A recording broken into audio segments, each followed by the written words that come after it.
Ahan mamagtada ngasigi puning warol thorom nijeng tabiri basing puno mapujem sargu jamna taram nuk chobo lo nane kong nona kurumjari ngasigi puning warol kita mukta season nazari ba number 9077222001 loina ngasigi thorom asigi kita mukta video call kita hamjari ba number 7005707808 hari ba number 6 screen da lejari ngasigi sandok chari ba thorom asi 90.01 hong radio da sandok chaba khonje loina loina na visual oina sandok chari ba na Diamond TV ISCOM the 129 number DSK TV 1070 Elite TV hari basi the thorom asi lantok chaba dumba thorom loina na Diamond TV Facebook amadi YouTube Manipur online radio amadi khosem radio da so hari ba thorom asi mi hamna mideng taba amadi taba phangbi gani loina na ngasigi nukti gi phone liba pause singi headlines kra ahan bada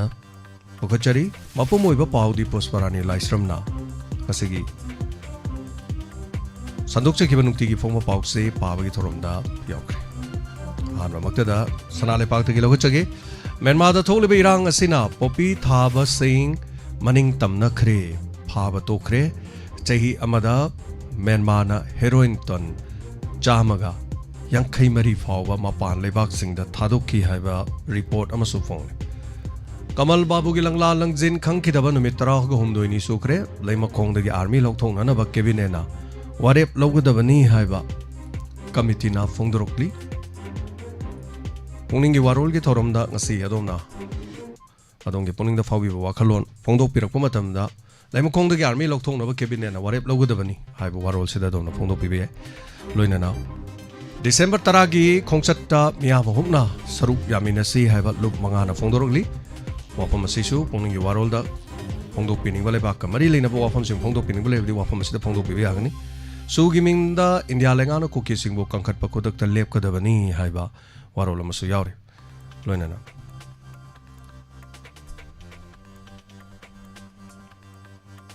Jinjakta mi bal tang daba Manipur ama senggan anaba aikoi ponamana thodang lomina se haiba MMTU na fongdorol Manipur miyam ni yangna basi India government ni haiba khangba mikup aduda paroisin lakani hena nando na fongdorogli loina na short story society Manipur gi mifam Jagannath mandir da pangtholagani hari korongan ba kuman gi matakta NIA na panba case yaning de haidana kongjang ke amarum leptana sathar ko Manipur gi kachin ko yada sathar deba sing Sigi matang da su yauri loina na adom na puning waro fongdo ko da su korongan bagi matakta NIA na paliba case sigi matang na yaning mamusung yaning da ba dom na fongdo piba da magyang loina na makata ba sinungti gi fongli ba paukse pona pham da gi mulok tok sege state ke thorom da CMO amadi DTB officer sing mapung phana saru yadabada health minister na nuai ta ba fongdok re December taragi khongsat miyam saruk ya biu numit asi sinta lepiu haina lup mangana fongdok pawaro yauri loina na miyam ne yangna ba masak khanglakpa matamda irang asi waroisin porokani nando luwangi waro yauri Kamal Babu mang kibang matang da mideng sangbina na ba kor Geneva da wakat kre haba warol Shell nibanan Manipuri sing Imphal yok selakle haiba report ama yauri masigi matang da domna punung warol da Pongdok pibe yagani puning loksing wai bawa fam sing koina so hari basagi mapumoi ba pau adu mapizagi aduga benam gi longmi sing na lan manung da nongmai yalaga sampot khoi khibadu ningsing batai yam fajaba report ma yawi benam haibasi USA na mafam adugi micham miyam hat khiba la kuntra hena hatoki adubu lan sokna daba yadaba maramna nongmai su thadok pa yadaba sadaba yadabani na log su udaba yadabana Nongmai yalaga sampot khoi bagi warol aikoina ningsing bagi mathau ta heba pongna pham news service ki pau masu yaure makhatara koda pandom gi headlines su ko ki terrorist na drone ama sniper attack sa thaki haibagi praman sing NIA na court pigat kre hari December tara da sarka durga miyang gi khongchat no magi sinta lepi duna saru gamina se haiba warol yaure loina na RPI Athwali luching ba saru yaduna Delhi the Kongjang ngasi sangsang gadori Irang torokpaga social media da CSO sing saiba topiro haina nando luang na fongdorogli loina na Kangleipak ki maira gi headlines da masak khang da basa amana yen nganu sing halam le haiba report ma lagli matam khargi mamang da su Manipur da masak khang da basa ma tholagle saduna mafam kya de attack tawre haibagi tongani khangdaba mafam ram khangdaba wafam kya marum leiba si mathakta handak su amuk kaijeng lang guma sa makal ma tholok kadagi yen nganu sing halam le haibagi wafam da lagli miyamna pungning gi warol da pukhat pi bi loina na operation da khulai kya marum phagal e haiba warol yauri amarom da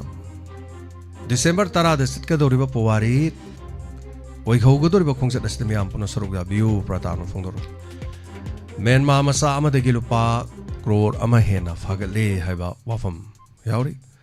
masai khakta natana nungtigi phongba pause narol ge thodang Mayasona ko ki terrorist ngi mathakta action lokhanana ba Delhi da khongjang sangsin ba lebak sigi luching ba kaya yawga dori haiba warol yauri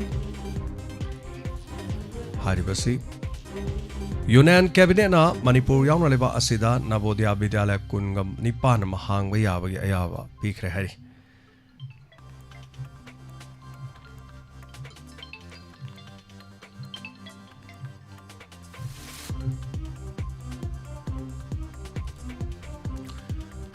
Makha tarakpa pauda micham hatpa kuki terrorist sing cherak piu haina khutang sara helam sing lengak ta pen da ba pokna re haiba waro lonana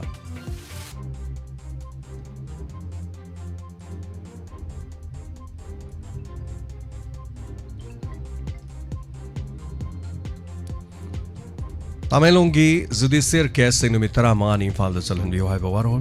tibi leina leitabalam da mamo henana bo honabada lengang na pangba yaba mateng pangani hana Dr. Ranjan na phongdoki warol yauri makha tarakpa da huya lampau gi headlines ka jikna lokachage chalo Delhi political leader amasung miyam na Manipur da lan gi thodok sing Delhi da sabha phaka dori haiba warol numit mangani gi manung da cabinet na mifam pangtok tana Kamal Babu sinagane haiba wari lobi haiba JC wafam loinana Jiribam gi Zoto Betra da bomani pokhai kre haibo afam Delhi da pangthokpa paugi mifam da angang ahum amadi nupi ahum hatkibagi imung singi mioi singna penda ba phongdokre haibo waro Kamal Babu gi matang da UN working group to wakat kre haibo kohar December 10 da mass rally punamak saruk yabi haiba amuko Sirabuji Shagi yum da sijarurage haina ningthau khonggi relief camp da lairiba singna phongdokpa waro lona accident da mioi ma lekhidre Second Thauduna Lakpa Chahi Ankaini Thoi Suraba Mongol Jau Mutum Garina Thomlambadagi Gari Thomli Bami Odu Chen Krahidi Nambol Maibam Singjin the Thodo Si Dabaktiba Thodo Toki Bani Haiba Orolyor Loinana Mapan Yu Eva Pauda Ukraine Gi City Singda Russia Gi Attack Tami Tarani Thoi Sikre Ruling Party na boycott Tawudagi South Korean President Maral Pibang Hamdre Gaza gi hospital attack tawbada staff mari yauna kunmapan sekre Bangladesh te iskon ge temple mai thakre murti kaya marum thugai kre loina na Syria do eragli ba fibam singyeng duna Russia Turkey amadi Iran gi wari sanana ba thorang tokre Arakan army na military junta gi position kontra gi mathak to khudum sansen kre hai ba wafam yamna nakna Myanmar da hojik thokliba lan asida Arakan army na military junta gi position kontra gi mathak to khudum sansen ki hai ba pawasini mi painingai oiba pau loinana Gaza hospital da bombing sathring e mamang da section tharon thamlakhiba lekide haina WHO na phongdok powarol su yauri loinana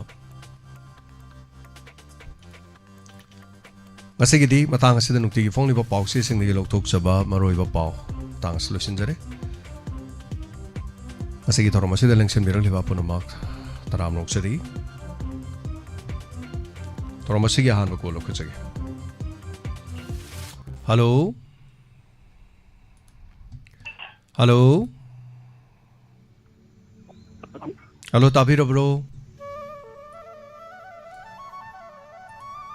Phone to biragli ba Tabiro bro Phone di paikha chabane to oh tajare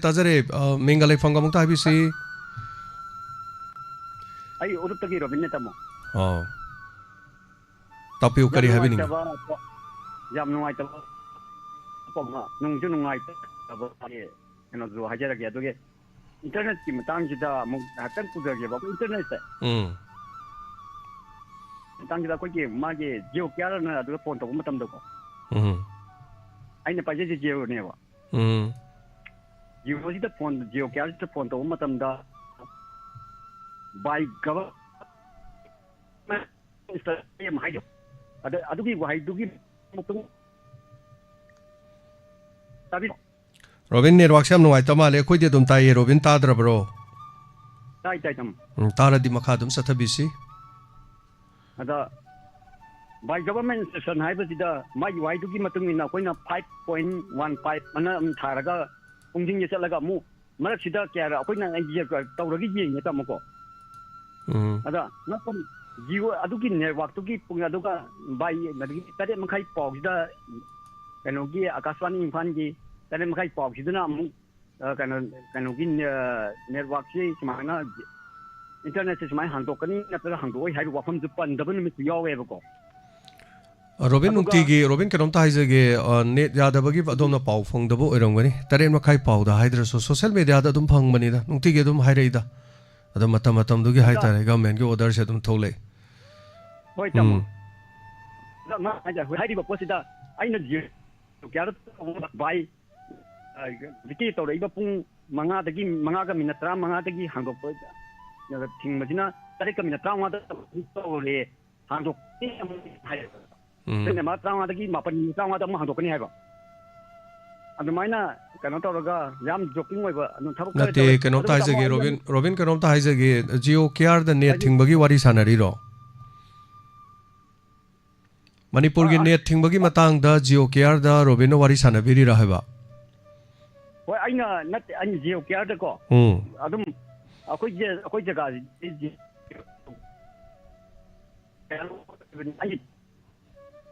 Jio care da wari sanaba matam da tamo sumana khumai ba adu phare ama bo ro ma thingi tha ama thingdi ko nasi thabak gom nai tadana adu kanom ta haizage Jio care na natte ba net thingi du di na hang Jio care da wari sanai hai du di bekar ne du di kana da bawani Manipur gi home department na thingmane ba ko home department gi min adum tho eba order se aduna thingbagi di ne che Robin na hena net thingbagi warori du dagi aina saruk chama helongane maram di kaino da khoi di khori meli ne ba se khoi di khori mele khoi handak tolopi bangam de ba maram di khoi di net internet tagi ne ba khoi ni hingjari se aduna net ki se khoi karam matam da hangdo ka dagi na khoi di khawrang na ngai jari bani hai batai aduna Jio care da sanabiru no imphal da Jio care leite aduna adu di Guwahati da kai da loi lei bangak ten moi da du information lei bana te de Jio gi di government na ne moi mathak da thokhr lore akoi gi portal ga na haina ba internet ki se encrypt to na moi di order thokhr lore ba encrypt hack torum da matam da ne moi license kak tui ne ba aduna moi di order du government na thokpane government su home na thokpani na dum nung da wairam da dum tho e da moi da mapan da tha thokani adu da thokani ga na Jio go wari sanai du di inaw na matam mangnam ni haibai wani da adu gi wari du ni ai information khangjaba gi ko adu pen da ba hanghaning ba haiba dare net ti hanghaninge maram di net hangdraju zik net chi loina karino loina 5G ngai loina pai adagi wifi da loina pai hojik pai dir ba haiba wifi pusan bangam da ba imaibel sing internet sambangam da ba aduga hojikan 5G pai da bagi sam da ba du ka ngai re almost adum net ti dum ya ba go mani hai tare adubu sarkar da syam soini oja jinglen masnam na haido no modelu pa crore ani makhai mange ba net maram oraga adun laire Robin atopo wafam kari habining ba laibiri tapiyo adagi makata la tamo ai akoi gi yam phajada ba wafam di oi gadra ko yumban puchi da lai ba ngang anau ba lai yin je sigi lai ba bor kana hai tare ko yum pandarai ba haying ngata nisha saraga ma chupa mayum bandalaga haying patanung da magi puchi da angang da po matung da nisha de choidana angang gi lak pu ai lak ta su ai adu angang do la matung da angang do gi tung da fisher da kari oi guni hai ba khangam daga di yum pan da bani hena phagani hai je ai yam phajaba Robin yum pan bai ji de yam lo gorjan khwai lo je yum pan bane Robin hai bi du am chumme amarom da budi ko odo sen thok tar de yum pa loi da ba hoji kan de sen thoi har ga su bu no mo kan tare ko aduna yum pan ba ngan yum pan ba je pan dukan masing hengan nam ni hainari do bender masing hengal lang nam ne haine ba leitram ni na kai do ge bu pai leitam ni pan dukan ama pham hinga je na khala ka dor ba pan dukan ama pham ba hai se kwa yon ba su ji mana phangwa phangda ba gi adagi talab yon ba ya da ba zarda yon ba ya da ba phim kya ram lai hojik se ke dori le ra khudima ki kai coffee culture hai gadra mayam hangna re ko mayam set pa din na te ba ko adu lambi da so kai gari thau kan da mayam hangi adu mayum palo ra hang mane ha bai wa na te हिंग ngam होनबद थोकलेब ma'am से business मत यादे अदुना हिंगनब honour कांदा Sen थोलक्त्रमनिना कैदोगेबो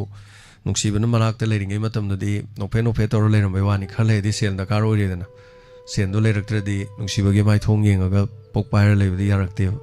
अदुना इमुंग मनुंगदा नुंसिनबदो cell लेरक्तदि वाले हाइतारे होय लेमिनरिबा अनिमंगना अखोइनि हिंगमिनरसी वाना हिंगमिनरसी सी सुदना नोमदा हिंगदि गानैबको robin जाम चुमे अदुना सेन थोइदोबा निसा Pusa सायरकदबा युमबान काइगदबोरदि yum पांदबनेन फैयनि याम चुम्बो वाफमने दुदि मी अनि अहुम मदे इसा इशू यौसल पुलक वादौ सरुक एखक वाबना फैयो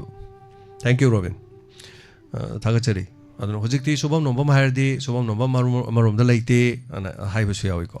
अदु सुबम नोंबमगे हायरोदि खोइसिदा स्टोन क्रेशर नुंग थुगाइबम नाम लै सेक सुबम लै प्लाई फैक्टरी लै ngamnaba hinge ai tadi kana gumde dum hinge akhoi diamond gine sei lambi se sumna chatli se supply factory ma lai se kon ani hom ma lai mayam chatle ba thabak soba mayam madu walking chat badi oiramo ayuk si marolam chatlorani madagi di nungthin marolam chak cha ba langna rani adagi di amuk nungthin marolam chatle adagi di numidang wairam se mayam lakadoin kai hino hai kanda hingna bane the strong catcher daga nung kup marak tu mamai ma mechu kan kup chal laga to nung thugai ba khoiste da ahum mari le hingna bani honari se second jam le khoi sai hello minga le phone ta piu ye po pitra dagi thangzam thusla char ke nom ta hang ge ta piu khoi gi angang gi nomai jing ku ding gi thambire ba angang gi talent chung utpa gi program ta ꯁꯤ ꯈꯤꯇꯪ ꯃꯇꯝꯁꯦ ꯁꯥꯡꯗꯣꯛꯍꯟꯕꯗ ꯌꯥꯝ ꯀꯩꯅꯣ ꯇꯧꯗꯕ꯭ꯔꯥ ꯅꯥꯇꯩ ꯆꯥꯗꯕ꯭ꯔꯥ ꯑꯗꯨ ꯀꯃꯥꯏꯅ ꯇꯧꯕꯅꯣ ꯁꯥꯡꯗꯣꯛꯄꯗꯤ ꯌꯥꯝ ꯅꯨꯡꯉꯥꯏꯔꯣꯏꯕꯨ ꯊꯧꯔꯝꯗꯤ ꯄꯨꯛꯅꯤꯡ ꯋꯥꯔꯣꯟ ꯇꯣꯛ ꯇꯥꯕ ꯑꯗꯨꯗꯤ ꯑꯣ ꯑꯗꯨ ꯅꯠꯇ꯭ꯔꯒꯅ ꯑꯩꯈꯣꯏꯒꯤ ꯅꯨꯃꯤꯗꯥꯡꯒꯤꯗ ꯑꯣꯏꯔꯒꯁꯨ ꯑꯩꯈꯣꯏꯒꯤ ꯏꯁꯩ ꯁꯛꯅꯁꯤ ꯑꯗꯩ ꯏꯃꯥ ꯏꯕꯦꯟꯁꯤꯡꯒꯤ ꯃꯌꯥꯝ ꯑꯃ ꯂꯩꯔꯤꯗꯅꯀꯣ ꯅꯨꯃꯤꯗꯥꯡꯗꯤ ꯑꯉꯥꯡ ꯇꯨꯝꯅꯈꯤꯅꯤꯌꯦ ꯃꯦꯗꯥꯝ ꯌꯥꯔꯣꯏꯌꯦ ꯇꯨꯝꯃꯣꯏꯗꯕ ꯑꯉꯥꯡ ꯌꯥꯝ ꯌꯥꯎꯔꯤꯗꯤ ꯁꯥꯔ ꯁꯨꯃꯥꯏꯅ ꯇꯧꯕ ꯑꯩꯈꯣꯏꯒꯤ ꯇꯨꯝꯃꯣꯏꯅ ꯍꯥꯏꯗꯨꯕ ꯑꯗꯣꯝꯒꯤ ꯏꯆꯥ ꯇꯨꯝꯗ꯭ꯔꯒ ꯌꯥꯕ꯭ꯔꯣ ꯃꯤꯅ ꯄꯨꯡ 7 9ꯗꯨꯗꯤ ꯑꯉꯥꯡ ꯂꯣꯏ ꯇꯨꯝꯅꯅꯤꯌꯦ ꯇꯨꯝꯃꯣꯏꯅ ꯍꯥꯏꯗꯣ ꯑꯗꯣꯝꯒꯤ ꯏꯆꯥꯅ ꯇꯨꯝꯗꯕꯩ ꯁꯨꯅ ꯇꯨꯝꯗꯕꯩ ꯑꯣꯏꯔꯁꯨ ꯑꯗꯣ ꯅꯨꯃꯤꯗꯥꯡꯗꯤ ꯈꯤꯇꯪ ꯅꯨꯡꯉꯥꯏꯔꯣꯏꯌꯦ ꯑꯗꯨꯒꯤꯅꯤ ꯑꯌꯨꯛ ꯅꯨꯡꯊꯤꯟ ꯊꯝꯖꯩꯁꯦ ꯑꯌꯨꯛ ꯅꯨꯡꯊꯤꯟꯗꯤ ꯑꯉꯥꯡꯈꯩꯁꯦ ꯂꯣꯏꯅ ꯄꯨꯡꯐꯝꯁꯤꯗꯀꯣ ꯑꯩꯈꯣꯏ ꯔꯦꯗꯤꯑꯣꯗꯒ ꯇꯧꯕꯗꯁꯨ ꯄꯨꯡ 7ꯗ ꯑꯉꯥꯡ ꯊꯧꯔꯝꯒ ꯊꯝꯕꯅꯦꯕ ꯑꯗꯨꯅ ꯄꯨꯡ ꯑꯃꯃꯝ ꯊꯝꯕꯁꯦ ꯑꯗꯨꯝ ꯊꯝꯖꯩ ꯇꯥꯕꯗ ꯅꯨꯡꯉꯥꯏ ꯍꯥꯏꯕꯒꯤ ꯄꯦꯜꯍꯧꯗꯕꯒꯤ ꯑꯉꯥꯡ ꯁꯔꯨꯛ ꯌꯥꯍꯧꯗꯕꯒꯤꯔ ꯀꯔꯤꯒꯤꯅꯣ ꯌꯥꯝ ꯁꯥꯡꯍꯟꯅꯤꯡꯉꯤꯁꯤ ꯃꯔꯝꯇꯪ ꯇꯥꯛꯄꯤꯌꯨ ꯀꯩꯅꯣꯅꯤꯗ ꯑꯉꯥꯡꯁꯨ ꯇꯧꯁꯨ ꯇꯧꯕ ꯑꯗꯨꯒ ꯑꯉꯥꯡꯁꯤꯡꯁꯦ ꯑꯩꯈꯣꯏꯒꯤ ꯃꯣꯏꯅꯁꯨ ꯁꯛꯆꯅꯤꯡꯕ ꯎꯠꯆꯅꯤꯡꯕ ꯃꯌꯥꯝ ꯑꯃꯗꯤ ꯌꯥꯎꯕꯀꯣ ꯑꯗ ꯍꯧꯖꯤꯛ ꯃꯧꯕꯧꯇ ꯑꯩꯈꯣꯏꯕꯧꯇ ꯉꯁꯥꯏꯒꯤ ꯏꯁꯩ ꯁꯛꯅꯁꯤꯗ ꯑꯣꯏꯔో ꯏꯁꯩ ꯈꯟꯅꯁꯤꯗ ꯏꯁꯩ ꯇꯥꯕꯤꯅꯤꯡꯕ ꯈꯟꯕꯗ ꯑꯣꯏꯔꯣ ꯍꯧꯖꯤꯛꯇꯤ ꯃꯧꯁꯤꯡꯁꯦ ꯂꯣꯏꯅ ꯃꯊꯨꯝ ꯃꯔꯥꯡ ꯍꯧꯔꯦꯕ ꯑꯩꯉꯣꯟꯗꯩ ꯆꯤꯡꯅ ꯏꯁꯩꯁꯦ ꯍꯩꯕ ꯍꯩꯇꯕ ꯍꯥꯏꯕꯗꯤ ꯁꯔꯨꯛ ꯂꯣꯏ ꯌꯥꯅꯤꯡꯉꯤꯗꯅꯀꯣ ꯌꯥꯝ ꯐꯩ ꯀꯩꯁꯨ ꯀꯥꯏꯗꯦ ꯑꯗ ꯐꯣꯟꯁꯦ ꯑꯩꯈꯣꯏꯅ ꯇꯣꯏꯅꯕꯨꯗꯤ ꯇꯧꯗꯦ ꯇꯧꯕꯕꯨꯗꯤ ꯑꯗꯨꯏꯁꯨ ꯑꯗꯨꯝ ꯃꯌꯥꯝ ꯂꯣꯏꯅꯕ ꯑꯩꯈꯣꯏꯁꯨ ꯑꯗꯨꯝ ꯐꯤ ꯁꯥꯕ ꯑꯣꯏꯔꯣ ꯑꯃ ꯑꯣꯏꯔꯣ ꯑꯗꯨꯝ ꯇꯥꯕ ꯈꯣꯠꯄ ꯌꯥꯝ ꯅꯨꯡꯉꯥꯏꯖꯩꯌꯦꯕ ꯅꯨꯡꯉꯥꯏꯕꯗꯤ ꯑꯗꯩ ꯑꯉꯥꯡꯈꯩꯁꯤꯅ ꯑꯩꯈꯣꯏꯒꯤ ꯏꯁꯩꯁꯦ ꯁꯛꯀꯦꯅ ꯈꯜꯂ ꯀꯥꯟꯗ ꯑꯉꯥꯡ ꯑꯃ ꯀꯣꯟ ꯐꯪꯈꯤꯕꯁꯤꯅ ꯁꯩꯔꯦꯡ ꯑꯃ ꯏꯁꯩ ꯑꯃ ꯔꯥꯏꯝꯁ ꯑꯃ ꯏꯁꯩ ꯑꯃ ꯁꯛꯀꯦ ꯍꯥꯏ ꯀꯥꯟꯗ ꯉꯁꯥꯏꯒꯤ ꯃꯤꯁꯅꯁꯨ ꯁꯛꯂꯛꯑꯅꯨ ꯍꯥꯏꯕ ꯉꯝꯗꯕꯅꯤꯅ ꯉꯁꯥꯏꯒꯤ ꯑꯉꯥꯡꯗꯨꯅ ꯅꯨꯡꯁꯤꯅ ꯍꯥꯏꯔꯛꯏꯕꯅꯤ나 ꯃꯥꯒꯤꯁꯦ ꯑꯅꯤꯁꯨ ꯎꯊꯣꯛꯈ꯭ꯔꯦꯕ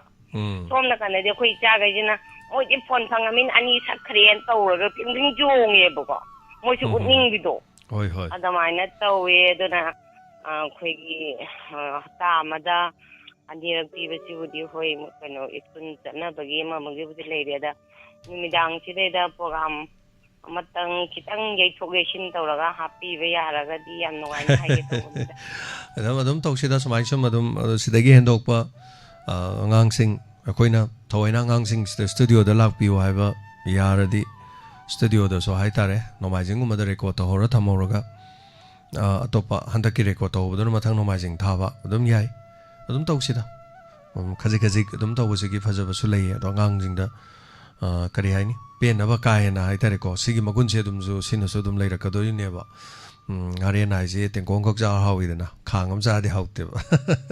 ꯍꯥꯏꯕꯩ ꯋꯥꯅꯤ ꯏꯆꯥꯁꯤꯡꯗꯣ ꯃꯌꯥꯝ ꯑꯃ ꯁꯔꯨꯛ ꯌꯥꯅꯤꯡꯉꯤꯗꯣ ꯑꯗꯨꯝ ꯑꯩꯈꯣꯏ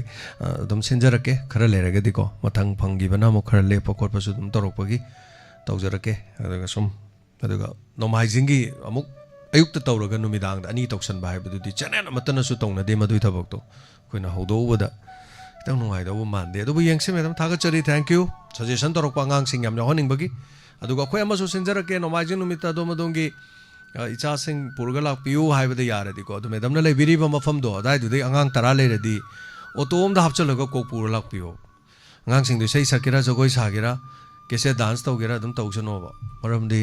nungai hen se angang sing se phone da sum lai chu le ba angang sing se phone pai ra ga ne sum nam sai sum chingkhat le re mamit am ta yadre ba angang sing wa ngang gom da tadre manak ta mai chang lak matam da ngang am ta khangdre aduna aikhoi tawbisi mathang se angang tara suradi ko thoi ta khomjan bira auto le ta lakpiu adong khaki wa leite wangjing thowan akhoi hek phangi mafam kaksing mafam de ta lakpiu video mam su nambi hok jeba video nam ding sai ke dong ni khoi na ngang ori matam da khoi na chen chong pe video am leite ba khoi photo ni thin wai leite ada ngang sing do gi le ho ba se hai moi le noi na hawai ngo na sak to smai to buni ka ha na yam nok si doi ni tawse to minus sum thaga chari thank you ꯑꯩꯈꯣꯏꯒꯤ ꯊꯧꯔꯝꯁꯤꯗ ꯑꯉꯥꯡ ꯊꯧꯔꯝꯁꯤꯁꯨ ꯃꯔꯛꯇꯁꯨ ꯄꯥꯎꯅ ꯁꯨꯝ ꯉꯥꯏꯍꯥꯛ ꯊꯜꯂꯦ ꯑꯗꯨꯒ ꯑꯩꯈꯣꯏꯅ ꯍꯦꯛ ꯂꯣꯏꯕꯒ ꯄꯨꯡ ꯄꯥꯎ ꯄꯥꯕ ꯂꯣꯏꯕꯒ ꯃꯇꯝ ꯋꯥꯐꯝ ꯄꯥꯕ ꯂꯣꯏꯕꯒ ꯍꯦꯛꯇ ꯁꯝꯖꯟꯅꯅꯕꯗ ꯍꯣꯠꯅꯕꯅꯤ ꯃꯥꯡꯈꯤꯕ ꯃꯇꯝꯗꯨꯒꯤ ꯍꯥꯏꯇꯥꯔꯦꯀꯣ ꯌꯦꯡꯃꯤꯟꯅꯁꯤ ꯊꯥꯒꯠꯆꯔꯤ ꯑꯗꯨꯒ ꯄꯨꯝꯅꯃꯛꯇ ꯂꯩꯕꯤꯔꯤꯕ ꯂꯝꯒꯤ ꯍꯥꯏꯇꯥꯔꯦ ꯏꯆꯥ 10 ꯁꯨꯔꯕ ꯏꯆꯥ 10ꯗꯤ ꯏꯆꯥ ꯌꯨꯝ ꯑꯃꯒꯤ ꯅꯠꯇꯦꯀꯣ ꯀꯩꯔꯣꯜ ꯂꯩꯀꯥꯏꯒꯤ ꯄꯨꯂꯞ ꯈꯣꯝꯖꯟꯕꯤꯔꯒ ꯏꯁꯩ ꯁꯛꯀꯗꯕ ꯁꯩꯔꯦꯡ ꯊꯤꯒꯗꯕ ꯄꯨꯂꯞ ꯈꯣꯝꯖꯟꯕꯤꯔꯒ ꯄꯨꯊꯣꯛꯄꯤꯁꯦ ꯑꯗꯨꯃꯥꯏꯅ ꯑꯩꯈꯣꯏꯒꯤ ꯃꯗꯨꯒꯤ ꯈꯨꯗꯣꯡꯆꯥꯕ ꯂꯩ ꯂꯥꯛꯇ ꯂꯥꯛꯄꯤꯌꯨ ꯑꯗꯨꯒꯤ ꯄꯩꯁꯥ ꯂꯧꯖꯔꯣꯏ ꯚꯤꯗꯤꯑꯣ ꯅꯝꯒꯗꯧꯅꯤ ꯏꯆꯥꯁꯤꯡꯗꯨ ꯊꯝꯃꯒ ꯁ꯭ꯇꯨꯗꯤꯑꯣ ꯃꯅꯨꯡꯁꯤꯗ ꯇꯧꯕꯤꯁꯤ ꯁꯤꯗꯒꯤ ꯍꯦꯟꯕ ꯀꯩ ꯂꯩꯒꯦ ꯃꯤ ꯑꯇꯩ ꯑꯩꯈꯣꯏꯅ ꯇꯧꯔꯤ ꯁꯨꯃꯥꯏꯅ ꯃꯤꯅ ꯇꯧꯅꯗ꯭ꯔꯁꯨ ꯁꯤꯃꯗꯤ ꯍꯧꯗꯣꯛꯄ ꯌꯥꯏ ꯍꯜꯂꯣ ꯃꯤꯡꯒ ꯂꯩꯐꯝꯒ ꯇꯥꯛꯄꯤꯌꯨ ꯍꯜꯂꯣ ꯑꯩꯈꯣꯏ ꯋꯥꯍꯣꯡ ꯆꯦꯅꯦꯜ ꯃꯌꯥꯗꯤ ꯅꯣꯡꯄꯣꯛ ꯁꯦꯛꯃꯥꯏꯗꯒꯤꯅꯦ ꯃꯤꯡꯅ ꯇꯣꯝꯕꯤ ꯀꯧꯋꯦ ꯇꯥꯛꯄꯤꯌꯨ ꯀꯔꯤ ꯋꯥꯐꯝ ꯍꯥꯏꯕꯤꯅꯤꯡꯉꯤ ꯑꯩꯈꯣꯏꯒꯤ ꯆꯦꯅꯦꯜꯁꯦ ꯃꯌꯥꯝ ꯁ꯭ꯋꯥꯏꯁꯤꯗ ꯇꯥꯔꯤꯁꯦ ꯍꯅꯨꯕꯤ ꯃꯌꯥꯝ ꯇꯥꯔꯤꯕ ꯍꯧꯖꯤꯛꯁꯨ ꯍꯣꯏ ꯍꯣꯏ ꯑꯗꯣ ꯄꯨꯠ ꯅꯣꯛꯄꯁꯤꯅ ꯌꯥꯝ ꯅꯨꯡꯉꯥꯏꯇꯕ ꯍꯥꯏꯇꯥꯔꯦ ꯃꯁꯤ ꯄꯨꯝꯅꯃꯛꯁꯤ ꯏꯃꯥ ꯏꯟꯇꯔꯅꯦꯠ ꯊꯤꯡꯕꯗꯨꯅꯅꯤ ꯍꯧꯖꯤꯛ ꯂꯩꯕꯥꯛꯁꯤꯗ ꯏꯟꯇꯔꯅꯦꯠ ꯊꯤꯡꯉꯤ ꯑꯗꯨꯅꯅꯤ ꯏꯃꯥ ꯑꯣ ꯑꯩꯈꯣꯏꯗꯤ ꯔꯦꯗꯤꯑꯣꯗ ꯁꯣꯏꯔꯖꯥꯠꯂꯥ ꯍꯥꯏꯅ ꯁꯣꯏꯗꯦ ꯏꯃꯥ ꯀꯔꯤꯝ ꯁꯣꯏꯗꯦ ꯏꯟꯇꯔꯅꯦꯠ ꯊꯤꯡꯕꯗꯨꯅ ꯑꯩꯍꯥꯛ ꯅꯨꯡꯉꯥꯏꯇꯕ ꯑꯗꯣ ꯑꯍꯟꯁꯤꯡꯁꯤꯅ ꯍꯥꯏꯔꯤꯌꯦ lumma taba si kainoye lumma taba si khangdraba lumma taba du yana huran bani haure moi he wan thano huran bana te da huran bana te kada di ma dama ladi akhoi haijaru ba khoi norokom taba jamana ni ana lumma taba haibadi radio do dom taraga leiba nong mata call tawdaba nong mata su akhoi sida su lakpi daba adagi lakpu laaga su phone ga tawdana khotana yaudaba singse taraga dang leiba do lumma taba ko adubunida aduna Huramani Hairodi Makaya dege. Oi. Makasukai de Bayum te yade baduni Lumata badu Koin Imana dum Haibiro. To Aduni. Oh, see, I again at Obunida. Oh, Imanga Sigi Mut Pro, Nasigi Pupa Mut Pro. Omule, a season, Queen, Pauka, and Hanmanje, Mutana. Tauda I reduce Rupadra to Lindram to Semu again, how got Panedu Mula. Amula. Adu Ima the Mina Mutlagadi, Imana the Mina Mutlagadi, do they go Imana Toroko phone number do phone number do Imana phone talks a lower. Oh, even more radio mole, had a night hiro. Oh, because you told the Labangam Day and Mayam and Tana. Hoi. Oh, Tagachari. Say ꯑꯩꯈꯣꯏꯒꯤꯁꯨ ꯁ꯭ꯇꯨꯗꯤꯑꯣꯗ ꯂꯩꯕ ꯍꯥꯏꯇꯥꯔꯦ ꯑꯩꯈꯣꯏꯒꯤ ꯋꯥꯍꯣꯡꯗ ꯂꯩꯕ ꯏꯆꯟꯅꯨꯄꯤ ꯑꯃ ꯃꯥꯁꯤꯅ ꯑꯌꯨꯛ ꯄꯨꯡ 9:30ꯗꯒꯤꯅ ꯍꯣꯔꯦꯟ ꯅꯨꯃꯤꯗꯥꯡꯒꯤ ꯃꯇꯝ ꯍꯥꯏꯇꯥꯔꯦ 9:30 ꯐꯥꯎꯕꯒꯤ ꯆꯥꯡꯁꯦ ꯃꯥꯁꯨ ꯑꯗꯨꯝ ꯁ꯭ꯇꯨꯗꯤꯑꯣꯗ ꯂꯩꯕꯅꯤ ꯑꯗꯣ ꯅꯨꯄꯤ ꯃꯆꯥꯁꯤ ꯃꯈꯥ ꯂꯥꯏꯔꯤꯛ ꯇꯝꯕꯒꯤ ꯗꯦꯜꯂꯤꯗ ꯆꯪꯈ꯭ꯔꯦ ꯑꯗꯨꯅ ꯃꯥꯅ ꯑꯌꯨꯛꯇꯒꯤꯅ ꯅꯨꯡꯗꯥꯡ ꯐꯥꯎꯕꯒꯤ ꯅꯨꯃꯤꯗꯥꯡ ꯐꯥꯎꯕꯒꯤ ꯄꯨꯔꯝꯕꯗꯣ ꯃꯍꯥꯛꯁꯨ ꯑꯃꯨꯛ ꯆꯠꯈ꯭ꯔꯕ ꯍꯥꯏꯇꯥꯔꯦ ꯑꯗꯨꯅ ꯑꯩꯈꯣꯏꯁꯨ ꯋꯥꯍꯣꯡꯒꯤ ꯑꯣꯏꯅ ꯁ꯭ꯇꯥꯐꯀꯤ ꯄ꯭ꯔꯣꯕ꯭ꯂꯦꯝ ꯈꯔ ꯂꯩ ꯑꯗꯨꯒ ꯃꯁꯤ ꯑꯗꯨꯝ ꯃꯦꯅꯦꯖ ꯇꯧꯔꯤ ꯍꯥꯏꯇꯥꯔꯦ ꯍꯧꯖꯤꯛꯇꯤ ꯌꯥꯅꯅꯕ ꯑꯩꯈꯣꯏ ꯈꯔꯁꯨ ꯑꯃꯨꯛ ꯁꯤꯟꯗꯣꯛ ꯁꯤꯟꯖꯤꯟ ꯑꯃꯨꯛ ꯇꯧꯖꯔꯦ ꯃꯔꯛꯇ ꯑꯩꯈꯣꯏꯒꯤ ꯁ꯭ꯇꯥꯐ ꯑꯃꯁꯨ ꯍꯥꯏꯇꯥꯔꯦ ꯑꯗꯨꯅ ꯔꯦꯗꯤꯑꯣ ꯇꯧꯕ ꯍꯥꯏꯁꯤꯗꯤ ꯁꯤꯗ ꯁꯦꯟ ꯌꯥꯝ ꯐꯪꯕ ꯅꯠꯇꯦ ꯁꯔꯀꯥꯔꯒꯤ ꯇꯣꯂꯣꯞ ꯆꯥꯕꯗꯧꯅ ꯑꯗꯒꯤꯗꯤ ꯑꯇꯩ ꯇꯧꯕꯗꯧꯅ ꯑꯣꯏꯗꯦ ꯀꯠꯊꯣꯛꯄ ꯃꯍꯥꯟꯅ ꯃꯍꯪ ꯊꯥꯕ ꯑꯃ ꯆꯪꯉꯤ ꯑꯗꯨꯅ samna haibada snoi radio do yaujage khoi sam tang ya honjage noi tolop sibu kaya no lising kun ga kaya no ga hangba yaw lising tara ga kaya no ga hangba yaw aduna paisa gi hana hangak padu madi ngak pi gani madu madi khoi ngamjadre haidana ko aduna paisa gi nate sidi kathok pa amaga voluntarily haitare aduna khoi gi sitauri sing si magi mathau gi matung ina magi sen fangi aduga mathau matau gi matung ina paisa di yam de haitare aduna hogalak pani lan theng ni haibitai thaga chari ngasigi thorom sida khoi gi pungning gi warol thorom da kari go wafam pukhaning ba sing leirabadi pukhat pi be yaba wafam Myanmar da tholi birang asina popi thaba sing maning tam khre fa ba to khre chahi amada Myanmar na se heroin puthok gi chamaga tan chamaga yang khai mari putho haba sida topic thamining ba le de dum yobi bi ai aduga illegal activity the season aba yamba senpham lupa crore ma haitare Myanmar macha amadagi fa ba gi Mizoram gi Champhai district Assam Rifles nangarang phai hari si lupa si yangbiu si tebanda lei si lupa crore ma si fari ni kari gino hai kan da lan si the season na ba to pa khoi gi yengnari ba kanglu hai tare ni ko koina ana sigi hai tare amarom da mahesor na kuki terrorist singi mathak te action lokhana ba Delhi da kongjing sen so le bak si luching ma kyam yaw go dore ma sigi sem saba hai ba tare ko thaga chari amarom da masak khang da sa mani yen nganu sing halam le dong de le kai da lam dam da hat pa le ram da report pi bi ai tam bi ai puning yu warol sini aduga benam da lomi sing na khoi sampok khoi bada mana gan nong mai ya la ga sampok khoi ha bada ning sing ba yai ma se khoi swai da thoi si ga mana sale anu si matang da dom wa tham bi ning hare su tham bi Imphal manung da nan Manipuri sing macha ga chen banu pi mayam hojik se Manipur da pan manung da nan Manipuri mayam sen khai ba ure ba lambi sorok da Nordisk ki oina aikhoi se cha ba ga ni fu ga ma thoi kya no da lei ngapi gani rank to ai subject to correction ai kaure ai khoi se sangni ba leita ba state hai tare masing je khoi se da punna yam leite hai tare khoi se masing thi ba yai ba ana cham bok su da ba lei bane adon hojik sin nan Manipuri khara ngang ga si chelaga Manipuri so masen am ta khang da ba moi kamaina inner line permit paira la inova moi se la eng khala je inner line permit yaw ja la yawrom da ta de moi do pharaga moi gi maram du da lengang na thindok pi gi aduna phaiba maram di khandane yengbiu ne khoi gi kangla gi gate si da phamaga moi si lei sal leng khala si kangla si da la isi hoji atopa mapal lam gi mi siam la kangla si yengba nei na ba la kangla gi gate to da makhut ting tok tan angang chen bi mayam duna sangjala ga sen ni ba je moi na khan gan da khoi dai mi man gi doi ne phajade da na madu mado adai changni ba leita ba lamdam ni hai tare Manipur se aduna angang gi sana poching paira ga lei bo ji Imphal manung da nupi mayam thole bo ji kadai de no khang da ba mayam la kana pu sa lei no khang da ba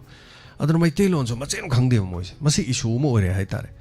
ado sigi matang da khangbi ning ba le so dum pukhat biro khoina khangja ba kharjum tamja be ya do ma khange mayam da knowledge so ba wafam thambiu korongan ba pha ba gi matang ji NIA gi wafam si mafam khudi mak to kongjang chang se la ga lei nong ma gi dum hapai ngarang su patlo yumnam kuno khoi gi yumnam patlo hai ba ko sagol mang ado khewa si mera pai bi sing na su korongan ba pha ba ya roi hai da na tawi si matang da su pha ba ya roi hai na ado phongdo pi ba kai su kai de December ki khongchat ta loop mayam puna saruk yamina si haidana tongan ba loop kaya aduga CSO mayam aduga poirei lemere na pon ba mera pa bi loop MSF amova pamba loop mangana haitare sing matang da su haidur mayam hairei saruk yamina si haiba si matang da so dom haibining ba wafam sing haibi ai Kamal Babu le makhong da gi magi phaki ba se le makhong ga army si lok thok ki ga damni ga haiba wafam si lai si matang da su adong gi oiba yes lok thok ki ga dong ni moina thi bangam dra ga di gan haiba adong gi oiba pungning da farok wa khalon sing phongdok pi ba kaiso kai ba leite aduga suggestion to bu loi ni ai adom na phongdok ba matam da leibak ki wa haiba da section mina si aduga lengak chairo haiba gi wafam di na chade koi gi oina di chaibe ya de si mata ga thamjage thaga chari hana na asigi thorom da saruga beri ba sing asigi thorom asidi yaw beri ba live to yaw beri ba sing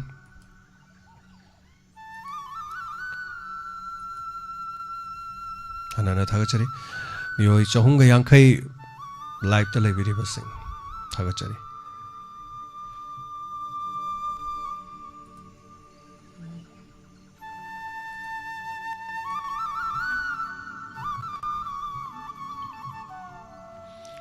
Hello. Hello. Hello. Taram lok sari ming leifam hai biu. Dạ. Hello. Hello, tajari ming leifam hai biu. Cái nó nè. Nuôi ở ra đi tôi tay mà nè đã. Dạ. Tao piu. Cái nhóm hai đứa mình đã không tạo được con này. Hai biu. Nuôi ở ra đi tiền thêm lúc quỳ rồi. Ai nè. Nàng đã khá là bùn là ở lúc bắt hi ra lấy hành ra đi yêu thằng mình đã xí đâu đó nè. Đó này nè. Nó ba đi đi luôn nó chút tiền này ấy nè. Nàng nhìn là tôi này lấy hành ra gì này sang cái hai đi ba. You yam tha bro. Mai làm ba khá là bùn thật đi nuôi ở ra đi dùng để lấy hành ra dâm đi nè. Ado mana mathanda na Hawaii school ma pubudu di puri bro. Ha. School ma mathanda pubudu puri bro. Oza kya surage hujikti. Cái nồi nè, xong đó, hắn là cái gì đó phụ làm một cái lôi đấy. Na Hawaii aina taja ki bide school ma mathanda na pubu ni. Adu đó phụ đi ngay đó chú, mỗi gì, thì cả ôi chú này school đó xa lắm mà cả, lôi đó cái nồi lôi chơi làm đó nó chỉ đôi cái thâu đi à là cả. Mai pe ma. Adu đó cái nồi ra nó mua xa đấy, mà đi đã xa đã ta này đi đó. Chahi kya lai rige ma ki thabak po. Mai ola ko da December da loi re da. Adu ne aina kana je na ba ni di lu na zuti na ba nang gi na na to ina lai ro du ga na ba ni kai kai no program to mi na na nang gi thaun ma yang ba je pu ro du ga cha la lai mi na ro yu tha ta si ka re na hai ga. Oi no bok samai da la pa kan da pau phau na rage du ga theng na ra wari sana rage. Am ta si cha go cha ka na da no da sa mi na ni na hai ga ne. Hoi la ke Hoi icha jing na ju ma thak yam khang na ni nge ka ka do ima hai ri.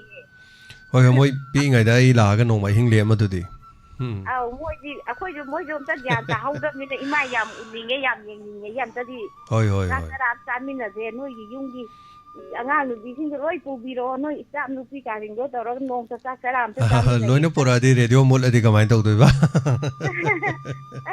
Akhoi chom da mu tau da loi de. Thaga chari am no ajare te ma saru ga be rak pa. Thank you so much. Thaga chari hidak thak pa khara le pi wa na bi ai jo wari sa ge. Hidak na kai su kana ba kai im to poroi hidak thak pa ji kai su chang mangan ba na ta no ko. Kai im to kana ba poroi. Nong phadok occasion ma hai tare mana sum thak dong ning da ba lai ra ga su social drink hai tare ko. New Year ni adagi di yok sang ni hai do ma to no mi dang da charam dai thalam dai da mana glass ma karim to ba hai bu na ma ni duga kak pungam dra ga so hai tare do no ma do da thai heavy thada da na to kaim kan de yu thak chalu ni tum ga ni tum ma ga sa dam lai ni sa pang po da po thar lai ni po thaman na sa hak sang sok sal ka ni chari ba chinjak hai tare loina mak chari ba chinjak sing se khoi gi chakhaw da loina khoi gi chang gra ma tung da intestine da sakra loina tum ma ngak ta ne yu haribo posidi intestine yo deb chakhaw de changaga chakhaw na chupsalaka thaksang da thada bane liver na filter to bodama sak khang de hai tai asi aina thoi dona hairu der sume amene khangaba ani thaga chari oja ne to yam nuksi bane sei yam bam jaba sound su tok jaba oja ju oiba thabok matam kano to udore na oja sig yam nungai bam so hai joge aina wahong da generator si bera tok thokraba ada staff sing da hai ni staff so oja ne tu gi manak chalo mai generator leim ni lawro duga thau dai halage हारे मंगो दे generator Laur ngang mari mangarak suram ne ngang hoi oja na dum pirak kani dum ado handak generator ma chakre generator ma chak ko generator ma mu leizere sinida so koi thabak se tamwa manat hello minga ma de lai form hai bisi hello sa ai ke le to ba dei thadi tinga kami sa sa na sigi puni wa zai puni wa am dai je sa tapio sa na sigi ta hai bi re kwa akhoi nan ni pu ge khara sanga ga akhoi chani bo khotegi maram da sa na hai gi do sa ji adu bo ha na khoi sta lei ba nani manipur jala natraga anoba sanga ko jala anoba sanga pani khoi sidai da lai la iji manipuri khangdi hai tare moi anoba sanga pa Tabi berita mah. Aw tajere sa anu batang po wala kadi sa ako'y mari na dusin yung janbira kanda adu mafamda halandiba aduga sana ju haibire ko adu ako'y maitai da lay ba mayam sidi magi suba ngamnaba mayam sunara kanda bikhani bani ba ko pai thabaki maitai na di ako'y bujadri haitare ko sa aduduna adugi thabakma ako'y tawhanindre adigi amusu Warung amba phabagi yang kana hari sa siji ako'y ima ibingi site gi mayam ama thambiri ko phabi gano na haba sate mayam thambiri siji ako'y gi maitai gi khara kanu to bagi phajan bi ga di ima ibe mayam nga pi sindi ba mayam ji sa siji wala kani si to bi gano na mari le na bisin ji haijari sa adigi ang sa ako'y na kon to ko matam na sa ako'y sindi ba jam pan hai wadi na te taba nungai da ba hai tare ko hoi hoi sana halo hai ba si tara ga di sa khumbi ba adigi ang so nang ma si na ba ithabak sia ko ina da di hairam ba bi di ai ko sa ado chiji ma ta hanjaning da ba hai tare ko go je tari bu khuting si adigi matik ni ji handagi na adagi mayam ma tari ni ba sa ado koina da di haira ga su tawiba kano sidadi adin tangdi taw haningin tahanangde aduga koi bebhanda phajana tawasi pandre na sa sintang khaije ga sa thagachari mimi gi wakhala mimi gi kano da leire dosu ko aingonda phone tawbada bebar yam tawbiro ka hairu de ni ka yaro ne kasu to dokpa dugi de ai gi bidi leijade aduga thagachai haibirokpa Fajaningdana habirakpani haitare nan manipuri sing mayam lai se sigi matang jidi am problem am ni haitai masigi headline sing asai dam ai paja matam da kori no ne manipur tawi se bona dum khalle mayam su kari fawi no sen ni ba mayam lak salak puja khudi sen ni ba khoting tho sen ni ba kai ba dum aprup am ni haitai yam sing na hai kan da kol to bio thorom Kol hangaga lay ngarang kol fangi ba singdi kol tobi ga no ngasi lepiu phajan si mayam do phangau do ba singda khudong chaba pimina si akoina mapan state singda chalu matam da tonga city manung da nupi nupa mayam angang yauna du ga changi pimam chada ba mayam sorok ta lak pami sing sen ni ba ko de har no Mumbai da Delhi da Pune da sorok mapan da ni ri ba mayam tori do paisa dum pi ba su yawe pi da su dum yawe ado Tabak suraga subam leitaba haitare ko moiso dum maina leba da slum da leba mayam legre moi gi dum thong yam gre haitare district amam da mi crore mari crore taruk leiba ne khoi sidai na pulap manipur oin punjala kan da lak khoi meitai da lak train pan khatani haitare chorok pa election gi kano gi matung ina haitare mi kok thiba gi matung ina ai call ama lai call jana mo lokho chage hello taram nok sari minga lai phone haibiu na banong matine uki no ang sum tawa panina kay mo do pari halon gi thoram do taw dero bro taw bro halon gi thoram taw ro pani ma majing no mi charu ga biu nga nasi no mai gi no mi siden na tero pung ohumda hoi adagi ne kembudi chengne ba ko chwela ni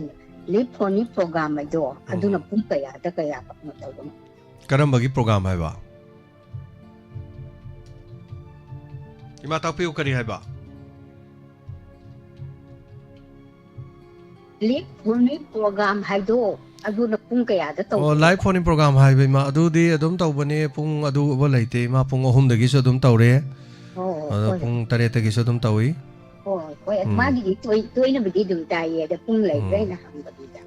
phun lấy phun ohum tàu biu phun phun ohum ada ayuk ki phun mapan makai hoi dagi numidang ki phun taret tàu biu adu khang cái tàu cái mà cái Risida mo landi pau de haru kana je mayam kolar mayam na hairi mata yi mayam na hairi du chuna hai bu kum bani phal ado kadi daw ga noi na nungai ta bong hata ngai re ado de sumna sei no mai adi bu min di waro ifekter ta ya ado ko di chu po sara ni na ꯇꯧꯕꯗꯣ ꯑꯗꯨꯁꯨ ꯃꯥ ꯑꯩ phone ꯐꯥꯎꯅꯒꯦꯅ ꯑꯗꯨꯝ ꯇꯧꯔꯤꯕ ꯁꯨꯝ ꯋꯥꯔꯤ ꯋꯥꯈꯣꯡ ꯇꯧꯔꯁꯨ ꯍꯥꯏꯗꯅ ꯁꯨꯝ ꯑꯗꯨꯒꯤ ꯃꯇꯥꯡꯗꯣ ꯑꯩꯅ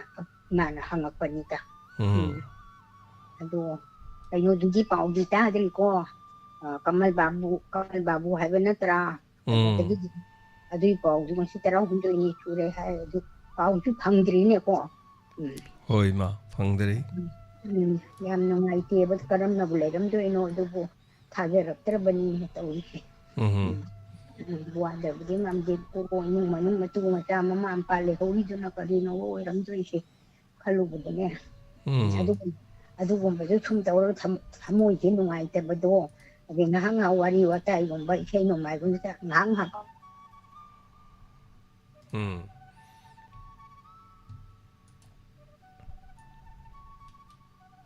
ꯋꯥꯐꯝꯗꯨ ꯑꯣꯏꯔꯣ ꯑꯗꯨꯒꯨꯝꯕꯗꯨ ꯇꯥꯔꯒ ꯏꯃꯥꯅ ꯉꯥꯏꯍꯥꯛ ꯉꯥꯏꯍꯥꯛ ꯄꯣꯊꯥꯔꯤꯕ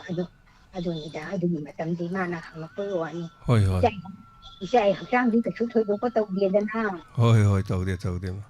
ꯅꯤꯡꯊꯝꯊꯥ ꯑꯣꯏꯔꯛꯄꯁꯦ ꯂꯣꯛ ꯇꯧꯒꯟꯕꯅꯤꯀꯣ ꯅꯤꯡꯊꯝ ꯀꯥꯂꯦꯟ ꯑꯣꯟꯅꯕꯁꯦ ꯂꯣꯛ ꯍꯦꯛ ꯇꯧꯔꯛꯄꯗ ꯏꯁꯤꯡ ꯑꯁꯥꯕ ꯊꯨꯝ ꯍꯥꯞꯄ ꯇꯦꯡꯉꯨ ꯑꯗꯨꯒ ꯑꯗꯨ ꯅꯥꯗꯅꯕ ꯀꯟꯅ ꯍꯣꯠꯅꯧ ꯏꯃꯥ ꯑꯗꯨꯝ ꯇꯥꯖꯔꯤ ꯑꯗꯨꯅ ꯀꯣꯂꯔ ꯌꯥꯝꯕꯅꯤ ꯏꯃꯥꯅ ꯇꯣꯏꯅꯁꯨ ꯀꯩꯁꯨ ꯇꯧꯗꯦ ꯍꯥꯏꯅꯤꯡꯉꯥꯏꯗꯤ ꯊꯣꯏꯗꯦ ꯃꯌꯥꯝꯅ ꯍꯥꯏꯔꯤꯕꯗꯨꯗ ꯑꯗꯨꯝ ꯇꯥꯔꯦ ꯑꯗꯨꯅꯤ ꯍꯣꯏ ꯏꯆꯥ ꯏꯄꯨꯀꯥꯟꯁꯦ ꯑꯁꯣꯏ ꯑꯉꯥꯝ ꯌꯥꯎꯗꯕ ꯑꯌꯦꯠ ꯑꯄꯟꯕ ꯂꯩꯖꯕ ꯄꯨꯟꯁꯤ ꯅꯨꯡꯁꯥꯡꯅ ꯉꯝꯕ ꯑꯣꯏꯌꯨ ꯏꯃꯥꯁꯨ ꯇꯥꯒꯦ ꯅꯨꯡꯇꯤꯒꯤ ꯑꯗꯨꯝ ꯐꯔꯦ ꯏꯃꯥ ꯊꯥꯒꯠꯆꯔꯤ ꯃꯕꯥꯅꯨꯃꯇꯤ ꯎꯔꯤꯄꯣꯛꯇꯒꯤ ꯍꯧꯖꯤꯛꯅ ꯒꯨꯋꯥꯍꯥꯇꯤꯗ ꯂꯩꯕꯤꯕ ꯊꯥꯒꯠꯆꯔꯤ ꯁꯔꯨꯛ ꯌꯥꯕꯤꯔꯛꯄꯀꯣ ꯏꯃꯥꯗꯤ ꯄꯥꯎ ꯂꯣꯏ ꯈꯪꯉꯤ ꯒꯨꯋꯥꯍꯥꯇꯤꯗ ꯂꯩꯔꯁꯨ ꯂꯣꯏꯅꯃꯛꯁꯤ ꯏꯃꯥꯅ ꯈꯪꯗꯕ ꯂꯩꯇꯦ ꯊꯥꯒꯠꯆꯔꯤ ꯃꯊꯪꯒꯤ ꯀꯣꯂꯔꯗ ꯈꯨꯗꯣꯡꯆꯥꯕ ꯄꯤꯖꯒꯦ ꯑꯗꯨꯅ ꯅꯟ ꯃꯅꯤꯄꯨꯔꯤꯁꯤꯡꯅ ꯍꯧꯖꯤꯛ ꯂꯩꯁꯜꯂꯛꯂꯤꯕ ꯃꯑꯣꯡ ꯃꯇꯧ ꯍꯥꯏꯇꯥꯔꯦ ꯐꯤꯕꯝ ꯆꯥꯗꯕ ꯂꯝꯕꯤꯗ ꯁꯣꯔꯣꯛꯇ ꯁꯦꯟ ꯅꯤꯕ ꯃꯁꯤ ꯅꯨꯃꯤꯠ ꯈꯔꯅꯤꯁꯤ ꯏꯝꯐꯥꯜ ꯁꯤꯇꯤ ꯃꯅꯨꯡꯗ ꯎꯔꯦ ꯂꯝꯕꯤ ꯁꯣꯔꯣꯛꯇ ꯁꯦꯟ ꯅꯤꯕꯒꯤ ꯊꯕꯛ ꯑꯃ ꯆꯠꯊꯔꯛꯄ ꯍꯥꯏꯕꯁꯤ ꯂꯝꯗꯝ ꯑꯁꯤꯒꯤ ꯌꯥꯝꯅ ꯐꯖꯐꯝꯗꯤ ꯑꯣꯏꯗꯦ ꯑꯗꯨꯅ ꯁꯦꯟ ꯅꯤꯕ ꯃꯤ ꯀꯌꯥ ꯊꯣꯛꯂꯛꯄꯁꯤꯅ ꯃꯔꯝ ꯑꯣꯏꯔꯀꯥꯟꯗ ꯁꯣꯁꯤꯌꯣ ꯏꯀꯣꯅꯣꯃꯤꯛꯀꯤ ꯐꯤꯕꯝ ꯑꯗꯣ ꯌꯥꯝꯅ ꯐꯠꯇ꯭ꯔꯦ ꯍꯥꯏꯕꯗꯨ ꯃꯁꯥꯅ ꯃꯁꯛ ꯑꯗꯨꯝ ꯇꯥꯕꯅꯤ ꯑꯗꯣ ꯂꯥꯛꯂꯤꯕ ꯋꯥꯐꯝꯗꯤ ꯏꯝꯐꯥꯜ ꯃꯅꯨꯡꯒꯤ ꯂꯝꯕꯤꯗ ꯁꯦꯜ ꯅꯤꯕ ꯊꯣꯛꯂꯛꯂꯤꯕ ꯅꯟ ꯃꯅꯤꯄꯨꯔꯤꯁꯤꯡ ꯑꯁꯤ ꯀꯗꯥꯏꯗꯒꯤ ꯀꯝꯗꯧꯅ ꯂꯥꯛꯄꯅꯣ ꯍꯥꯏꯕ ꯋꯥꯐꯝꯁꯦ ꯍꯪꯅꯤꯡꯉꯥꯏ ꯑꯃꯗꯤ ꯑꯣꯏꯔꯤꯕ ꯀꯗꯥꯏꯗꯒꯤ ꯂꯥꯛꯏꯅꯣ ꯅꯟ ꯃꯅꯤꯄꯨꯔꯤ ꯃꯌꯥꯝ ꯑꯁꯤ ꯁꯦꯟ ꯈꯥꯏ ꯂꯥꯛꯏꯁꯦ ꯍꯧꯈꯤꯕ ꯅꯨꯃꯤꯠ ꯈꯔꯅꯤ ꯃꯃꯥꯡꯗꯤ ꯃꯔꯨꯑꯣꯏꯅ ꯆꯤꯡꯃꯩꯔꯣꯡ ꯈꯣꯡꯅꯥꯡ ꯑꯅꯤ ꯀꯥꯔꯛ ꯑꯗꯒꯤ ꯀꯪꯂꯥꯒꯤ ꯋꯦꯁꯇꯔꯟ ꯒꯦꯠ ꯇ꯭ꯔꯥꯐꯤꯛ ꯑꯥꯏꯂꯦꯟ ꯃꯅꯥꯛꯇ ꯒꯥꯔꯤꯁꯤꯡ ꯂꯦꯞꯄꯒ ꯉꯥꯏꯍꯥꯛ ꯂꯩꯔꯤꯉꯩ ꯃꯇꯝꯗ ꯆꯦꯟꯁꯤꯜꯂꯒ ꯆꯥꯖꯦꯟꯕꯤ ꯅꯨꯄꯤꯁꯤꯡ ꯅꯟ ꯃꯅꯤꯄꯨꯔꯤ ꯆꯪꯁꯤꯜꯂꯒ ꯁꯦꯟ ꯅꯤꯕ ꯍꯧꯔꯦ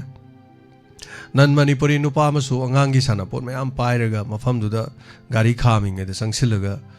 ꯌꯣꯟꯅꯕꯒꯤ ꯍꯣꯠꯅꯕ ꯍꯥꯏꯇꯥꯔꯦ ꯒꯥꯔꯤꯕꯨ ꯈꯥꯝ ꯂꯩꯔꯤꯉꯩꯗ ꯄꯣꯠ ꯌꯣꯟꯅꯕ ꯆꯦꯟꯁꯤꯜꯂꯒ ꯌꯣꯟꯕꯒꯤ ꯍꯧꯅꯕꯤ ꯑꯃ ꯍꯧꯒꯠꯂꯛꯑꯦꯕ ꯏꯝꯐꯥꯜ ꯁꯤꯇꯤ ꯃꯅꯨꯡꯗ ꯃꯤ ꯂꯝꯕꯤꯗ ꯁꯦꯟ ꯅꯤꯕꯒꯤ ꯊꯕꯛ ꯑꯁꯤ ꯀꯌꯥ ꯇꯧꯅꯗꯦ ꯍꯥꯟꯅꯗꯤ ꯍꯧꯅ ꯑꯗꯣ ꯎꯔꯤꯕ ꯁꯦꯟ ꯅꯤꯔꯤꯕꯁꯤꯡ ꯑꯁꯤ ꯃꯅꯤꯄꯨꯔꯤꯁꯨ ꯅꯠꯇꯦ ꯅꯟ ꯃꯅꯤꯄꯨꯔꯤ ꯉꯥꯛꯇꯅꯤ ꯃꯈꯣꯏ ꯂꯝꯗꯝ ꯑꯁꯤꯗ ꯅꯧꯅ ꯆꯪꯂꯛꯄ ꯃꯤꯁꯤꯡꯁꯨ ꯃꯥꯜꯂꯤ ꯑꯗꯩ ꯂꯣꯟꯁꯨ ꯀꯔꯤꯝꯇ ꯈꯪꯗꯦ ꯃꯤꯟꯁ ꯃꯅꯤꯄꯨꯔꯤ ꯈꯪꯗꯦꯕ ꯆꯥꯛ ꯆꯥꯔꯕ꯭ꯔꯣ ꯅꯣꯏ ꯀꯗꯥꯏꯗꯩꯅꯣ ꯍꯥꯏꯕꯗꯨ ꯃꯃꯥꯏꯗꯣ ꯑꯗꯨꯝ ꯊꯛꯑ ꯂꯩꯔꯦ ꯑꯗꯨꯝ ꯈꯪꯗ꯭ꯔꯦ ꯑꯗꯨꯗꯤ ꯃꯣꯏ ꯃꯅꯤꯄꯨꯔꯗ ꯂꯩꯔꯛꯄ ꯃꯤ ꯅꯠꯇꯦ ꯍꯥꯏꯕꯅꯤ ꯑꯗꯨꯅ ꯃꯈꯣꯏ ꯑꯗꯨ ꯃꯩꯇꯩꯂꯣꯟꯁꯨ ꯊꯣꯛꯇꯦ ꯑꯗꯨꯒ ꯍꯧꯖꯤꯛ ꯑꯣꯏꯔꯤꯕ ꯏꯅꯔ ꯂꯥꯏꯟ ꯄꯥꯔꯃꯤꯠ ꯍꯥꯏꯇꯥꯔꯦꯅꯦ ꯑꯩꯈꯣꯏ ꯁꯤꯗꯩꯗ ꯏꯅꯔ ꯂꯥꯏꯟ ꯄꯥꯔꯃꯤꯠ ꯁꯤꯁꯇꯦꯝꯒꯤ ꯑꯩꯈꯣꯏꯒꯤ ꯆꯠꯅꯕꯤ ꯑꯃ ꯂꯩꯔꯤꯁꯤ ꯃꯣꯏ ꯏꯅꯔ ꯂꯥꯏꯟꯒꯤ ꯄꯥꯔꯃꯤꯠꯀꯤ ꯀꯩꯅꯣ ꯌꯥꯎꯕ ꯖꯥꯠꯂꯥ ꯂꯝꯗꯝ ꯑꯁꯤꯗ ꯑꯁꯤꯒꯨꯝꯕ ꯅꯟ ꯃꯅꯤꯄꯨꯔꯤ ꯃꯇꯧ ꯀꯔꯝꯅ ꯆꯪꯉꯛꯏꯅꯣ ꯀꯔꯝ ꯐꯤꯕꯝ ꯆꯪꯂꯛꯂꯤꯅꯣ ꯑꯣꯊꯣꯔꯤꯇꯤꯅ ꯌꯥꯝꯅ ꯀꯨꯞꯅ ꯌꯦꯡꯁꯤꯟꯕꯤꯗ꯭ꯔꯕ꯭ꯔꯥ ꯍꯥꯏꯕ ꯋꯥꯍꯪ ꯑꯃ ꯂꯥꯛꯏ ꯑꯗꯨꯅ ꯃꯅꯤꯄꯨꯔꯗ ꯌꯥꯝꯅ ꯍꯧꯖꯤꯛ ꯇ꯭ꯔꯦꯟ ꯌꯧꯔꯛꯇ꯭ꯔꯤꯕꯅꯤ ꯄꯣꯠ ꯆꯩ ꯄꯨꯕ ꯇ꯭ꯔꯦꯟꯒꯤ ꯑꯣꯏꯅꯗꯤ ꯃꯔꯛ ꯃꯔꯛꯇ ꯈꯣꯡꯁꯥꯡ ꯔꯦꯜꯋꯦ ꯁ꯭ꯇꯦꯁꯟ ꯐꯥꯎꯕꯗ ꯂꯥꯛꯑꯦ ꯏꯝꯐꯥꯜ ꯖꯤꯔꯤ ꯔꯦꯜꯋꯦ ꯑꯗꯨꯒ ꯃꯁꯤꯒꯤ ꯀꯥꯔꯛꯇ ꯏꯝꯐꯥꯜ ꯌꯧꯔꯛꯑ ꯃꯇꯨꯡꯗ ꯈꯔ ꯂꯩꯔꯒ ꯑꯗꯨꯝ ꯂꯥꯛꯄ ꯌꯥꯅ ꯂꯩꯔꯦ ꯍꯧꯖꯤꯛ ꯏꯝꯐꯥꯜꯗ ꯇ꯭ꯔꯦꯟ ꯌꯧꯗ꯭ꯔꯤꯕ ꯐꯥꯎꯕꯗ ꯁꯤꯒꯨꯝꯕ ꯅꯟ ꯃꯅꯤꯄꯨꯔꯤ ꯀꯌꯥꯃꯔꯨꯝ ꯆꯪꯁꯤꯜꯂ ꯁꯦꯟ ꯅꯤꯕꯒꯤ ꯊꯕꯛ ꯆꯠꯊꯔꯛꯄ ꯑꯁꯤꯅꯗꯤ ꯀꯔꯤꯒꯨꯝꯕ ꯏꯝꯐꯥꯜ ꯐꯥꯎꯕꯗ ꯇ꯭ꯔꯦꯟ ꯌꯧꯔꯛ ꯇꯥꯔꯒꯗꯤ ꯇ꯭ꯔꯦꯟ ꯑꯁꯤ ꯚꯦꯔꯤ ꯏꯖꯤ ꯂꯥꯛꯄꯗ ꯌꯥꯝ ꯂꯥꯏꯕ ꯚꯔꯥ ꯌꯥꯝ ꯍꯣꯡꯕ ꯑꯃ ꯑꯣꯏꯕꯅꯤꯅ ꯁꯤꯒꯨꯝꯕ ꯀꯌꯥꯃꯔꯨꯝꯁꯤꯅ ꯃꯅꯤꯄꯨꯔꯗ ꯄꯤꯛ ꯊꯟꯅ ꯂꯩꯕꯗ ꯅꯠꯇꯅ ꯇ꯭ꯔꯦꯟ ꯁ꯭ꯇꯦꯁꯟ ꯀꯌꯥ ꯏꯝꯐꯥꯜꯒꯤ ꯃꯐꯝ ꯀꯌꯥꯗ ꯂꯩꯔꯛꯄ ꯌꯥꯕꯒꯤ ꯋꯥꯐꯝ ꯂꯩꯔꯤ ministry of the social justice and empowerment 2011 ꯑꯗꯨꯒꯤ ꯃꯇꯨꯡ ꯏꯟꯅ ꯃꯤꯀꯣꯛ ꯊꯤꯕꯒꯤ ꯃꯇꯨꯡ ꯏꯟꯅ ꯃꯅꯤꯄꯨꯔꯗ ꯄꯤꯔꯤꯕ ꯃꯁꯤꯒꯨꯝꯕ ꯆꯥꯛꯅꯤꯕꯁꯤ ꯁꯦꯜ ꯅꯤꯕ ꯃꯤ ꯃꯁꯤꯡ ꯑꯁꯤ ꯂꯥꯛ 4 ꯈꯔ ꯍꯦꯟꯅ ꯑꯩꯈꯣꯏꯒꯤ ꯚꯥꯔꯠꯀꯤ ꯑꯣꯏꯅ ꯂꯩꯌꯦꯕ ꯄꯨꯟꯅ ꯂꯩꯁꯤ ꯂꯥꯛ 4 ꯍꯦꯟꯅ ꯑꯗꯣ ꯃꯤꯅꯤꯁꯇ꯭ꯔꯤꯅ ꯄꯤꯕ ꯔꯤꯄꯣꯔꯠꯇꯨꯒꯤ ꯋꯥꯅꯤ ꯃꯅꯤꯄꯨꯔ ꯁ꯭ꯇꯦꯠꯀꯤ ꯑꯣꯏꯅꯗꯤ ꯄꯨꯟꯅ ꯃꯁꯤꯡꯁꯤ 262 ꯅꯨꯄꯤꯅ 113 ꯀꯥꯏꯅ ꯑꯗꯨꯃꯥꯏꯅ ꯍꯥꯏꯕ ꯔꯤꯄꯣꯔꯠ ꯑꯃ ꯑꯗꯨꯝ ꯂꯩꯈ꯭ꯔꯦ ꯑꯗꯨꯅ ꯂꯨꯔꯕ ꯁꯤꯒꯨꯝꯕꯒꯤ ꯐꯤꯕꯝꯁꯤꯗ ꯍꯟꯗꯛ ꯁꯨꯃꯥꯏꯅ ꯂꯥꯛꯁꯜꯂꯛꯏꯁꯤ ꯀꯃꯥꯏꯅ ꯇꯧꯔꯤꯖꯥꯠꯅꯣ ꯃꯌꯥꯝ ꯀꯔꯤ ꯐꯥꯎꯕꯤ hello hello Oza Barzamohon kari habininge. Ay Oza Barzamohon ne. Kari tambini boza kari wafam habining ba. Ne sumai yu bung yamani tang pungkok sakyan tau buni. Habiyo. Nan puri manan mani puri ye Oza zai re. Rengari paura gali he na ti matik machine yam kala ni. Ji akoi dima pute aure nan mani puri singi pachani buje. Adna Rengari ya paura kuma tamda nan mani puri ne pumpai pai ni. Masih akoi kara yam ke chelo da ka oye na ye ke tau ni. Ina lain pamit tanan da buje sata ke chelo ni na. Moina masih yam dagar oi ana si haje ke tau ni aduga loi na ako zik mama ngi polar ke ana haigre ner to ba aduga loi na manipur gi awa be sanke khatu na awa be san ko na be mari leina bana khatu na lo sen ni na ba na haje ke tau ni oja si har sum tamjare ke Kaga chari oja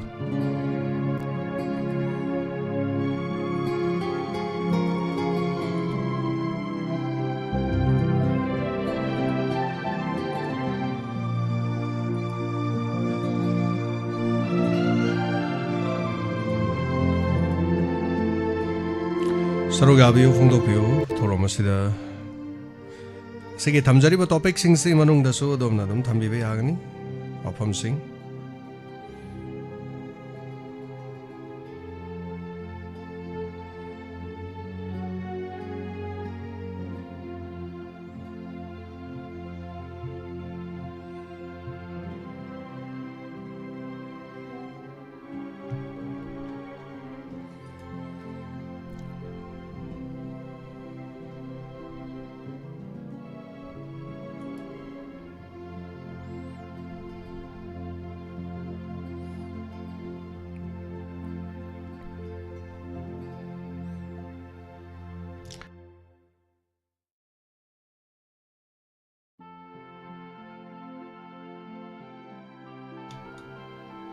Goltobiyo Toromasida Sarugabiyo Ang iniba number sida Goltobiyo na Fungdopiyo Hello Hello Shakespeare phone paikachare phone tabi dabra Yama tabi yama Okay tare Shakespeare kai khona jai tabi yama apno shi kai khona jai Yamba Saturday Sunday sum hang manina hang ba min ai yui hai ni yamba gi hang dam anda du khadan phomjun seraga ina thamjaning bada ngasai gi kolara mana khoi gi lummaga tabada ran bani hai do hai badi mai wakan imari wakan jo lan badi nate phagi ina hai ni yam no hai ni ko yam ho ga no ni ba tabi yama apno gi mo ri ga no ni phau do ai no ni na Lon na tàu vật thập ai lùm mà cái ta mà sẽ cũng vài mà nó chinh hay ta rồi cái chỗ không được tàu vật vụ bây giờ đột cho đâu đó lon là ta và lùm mà cái ta và hai bên gì ai đi tham mối đã đi phone đi tàu mình ba rồi ai đi cái thuốc kia luôn tàu nó cái gì hai cái nó hay cái khẩu bọn nó cái là phone nó quất vào nó đang thắt cái ba nhau đi rồi chứ cái chúng tàu cho là đâm ta ra cái đằng ngoài giờ nó đâm nhau cái này xí vào không dễ tàu là cái Lumaga taba na hai vị jang sai huran bane hai vị huran ma tin ati yam na thambi re ko ado thai kai ni phone do da ki ja bam ti moi pok podo adu kang bu jing do lumaga taba da dum ching do ne ba ko chung dong dong da ba ji bo da dum yao ri hai da re ko yen chung da da ri ba thang da ba gi wam bu di ai chung dong dong ri ba ni shi yao ri ba ni ku ja ba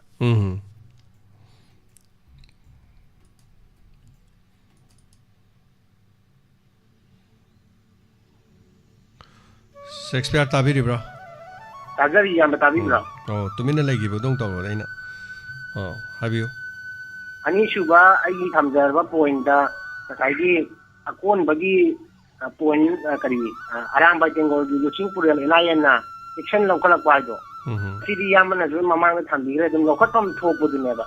kai no da ai koi kai gi no ai na hai gi koi gi ni pulhan da ba hai ba si kana na ngam han ge mo ide de pulhan loi ge kana na ngam han ge koi le khang ba ngat ne ba adu pien da ba hai ba ji tam pa ti ko le ba ni na yana koi gi lo do apply do ko sing da di lo lai te hai ba ne te du yana sing da ho da ꯄꯥꯟꯈꯤꯕ ꯃꯌꯥꯝꯁꯦ ꯀꯗꯥꯏꯐꯥꯎꯅ ꯌꯥꯝꯅ ꯁꯦꯡꯅ ꯄꯥꯜꯂꯛꯏ ꯑꯗꯩ ꯀꯗꯥꯏꯐꯥꯎ ꯌꯥꯝꯅ ꯁꯦꯡꯅ ꯄꯨꯊꯣꯔꯛꯀꯗꯧꯔꯤ ꯍꯥꯏꯕꯁꯦ ꯑꯩꯗꯤ ꯊꯥꯖꯕ ꯁꯨꯡꯉꯝ ꯉꯝꯖꯗꯦꯀꯣ ꯑꯩ ꯏꯁꯥꯃꯛꯁꯨ ꯑꯗꯨꯅ ꯇꯝꯄꯥꯛꯇꯗꯤ ꯑꯗꯨꯝ ꯑꯦꯛꯁꯟ ꯈꯔ ꯑꯗꯨꯝ ꯇꯧꯔꯛꯀꯅꯤ ꯑꯗꯨꯒ ꯑꯩꯈꯣꯏꯒꯤ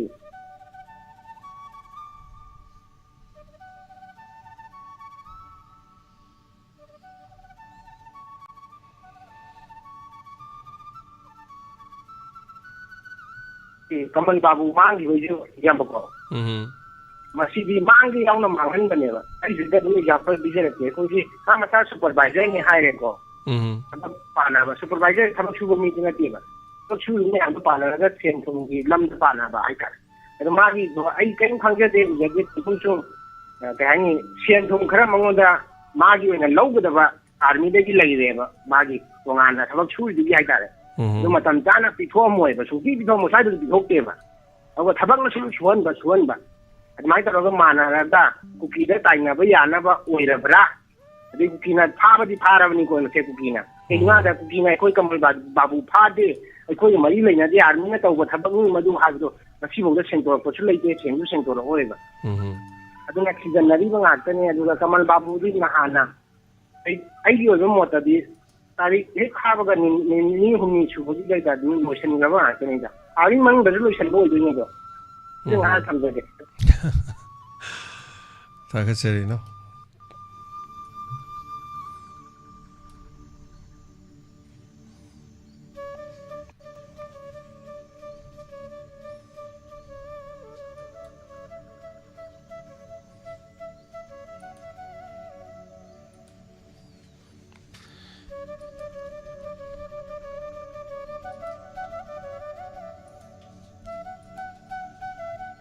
ꯀꯣꯜ ꯇꯧꯕꯤꯌꯨ ꯊꯧꯔꯝꯁꯤꯗ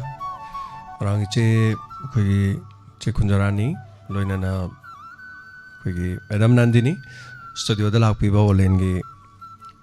ꯄꯥꯕꯨꯡꯒꯤ ꯐꯤꯔꯣꯏꯒꯤ ꯍꯥꯏꯕ ꯇꯥꯔꯦ ꯑꯗꯨꯒ ꯑꯩꯈꯣꯏꯒꯤ ꯂꯥꯡꯉꯊꯦꯜꯗ ꯂꯩꯕ ꯑꯩꯈꯣꯏꯒꯤ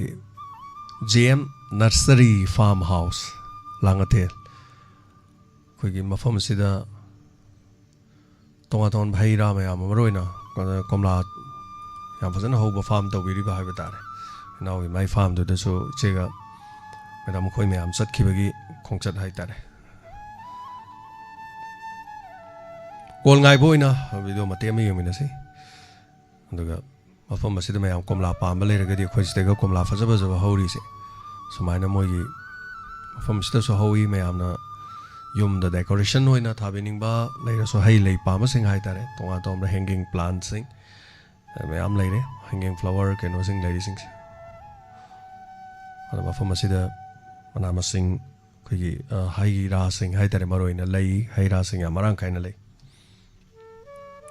ꯀꯣꯜ ꯇꯧꯕꯤꯌꯨ ꯊꯧꯔꯝ ꯑꯁꯤꯗ ꯁꯔꯨꯛ ꯌꯥꯕꯤꯅꯤꯡꯕꯁꯤꯡ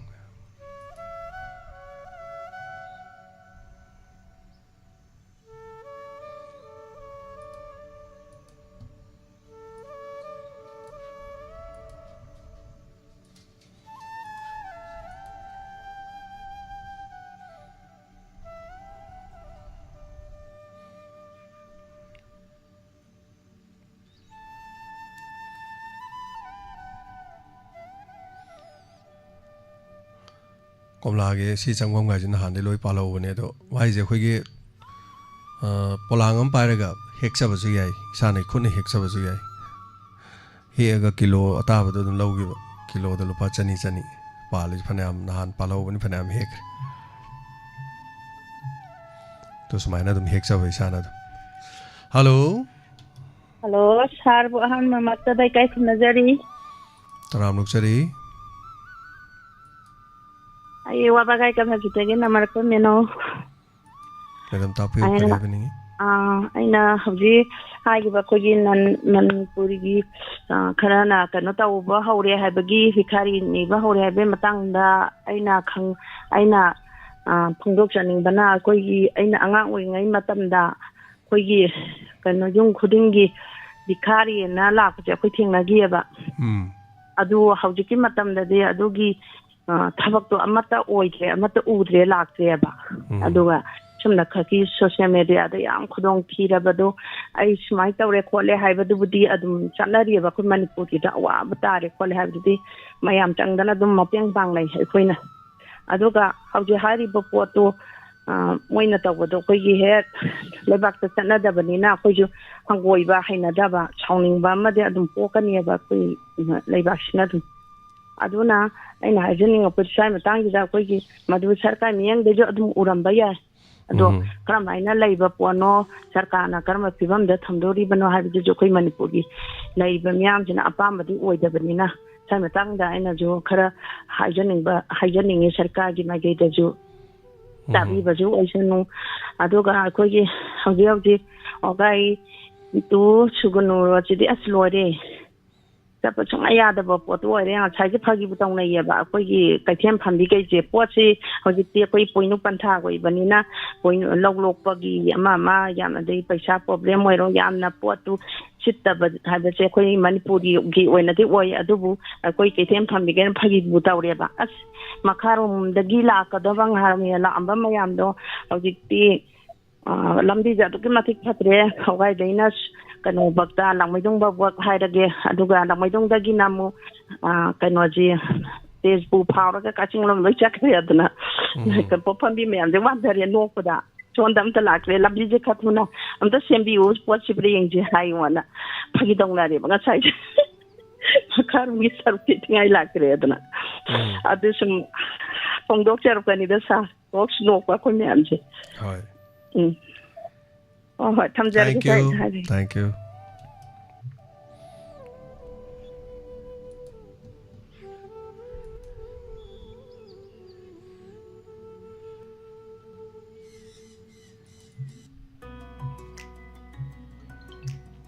hello mình có một telephone hay view rồi mình lại cài để mai bị ai mình mua tao piu mà tôi cái gì phong thầm bên này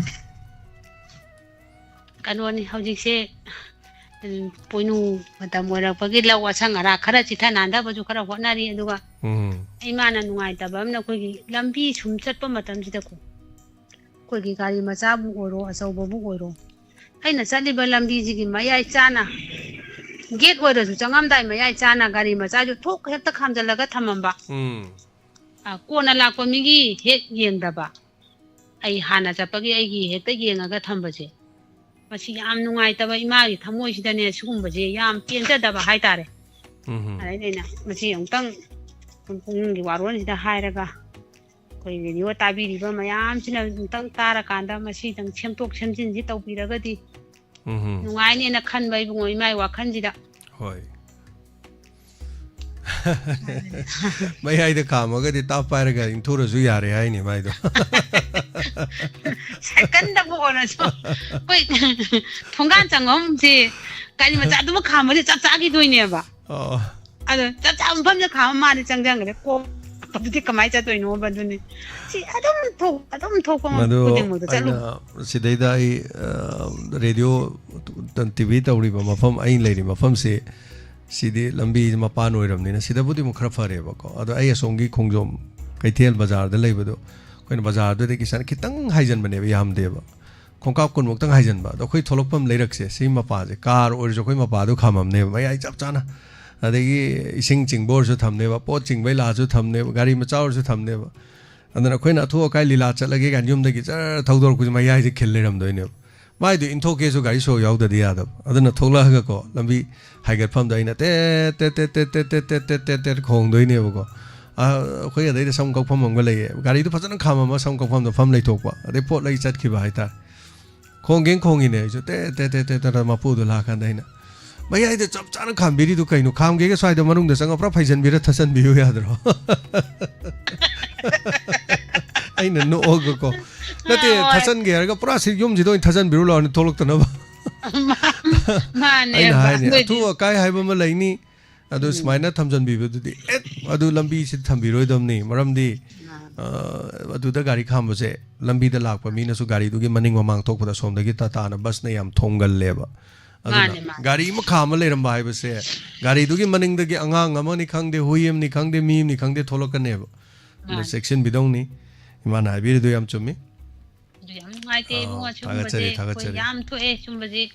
koi khang de ai gyalam ta de koi manipur ji bu smai sum tau na gyan ta na sum doi do ro bra khalu ba da ko gyan ta di gyan mam bai matak tang mam jan le du tawre koi na ding am dram ni na ko o kana gari jibu kana gai no koi bu si thoke ai ni ising korfu ma puraga lai gari de ma pa sap chan ai changbam do kha me o gari jibu kana no ko kong na ba ma muk chang ni hoi lai tra bani na ba ai ai na ising du thare thokani hai ro gari so ya na do ai kana ana ngam dre hai la su yam na wa khan yaw de radio ta ri ba mayam sin ma sim tang taraga tang chim tok minara ko ngai ni khali radio ta ba ngai di kharabu pharani ni ma ta da ba ngai du ni ne hore ngang na ngam moi ta da ba na yam mi du oh ta da na yam mi ado khara ta ba ji di khara khangam ni na phare ba smai to ba je ta ba ni na na ado ta da jing du di khangdam ni na ko moi thok pa ma tum tor ko dai ne ba Sale hogdam ni hai lai sala ko ne ojia thaga chari salla par ke nom jo toro male I see thank you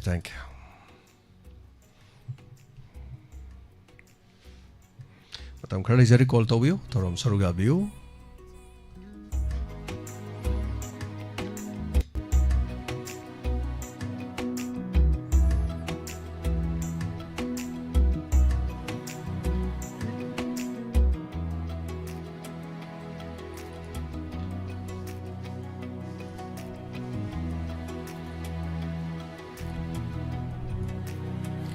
Langatel na lay sige farm se mayam changwining ba the family mi le so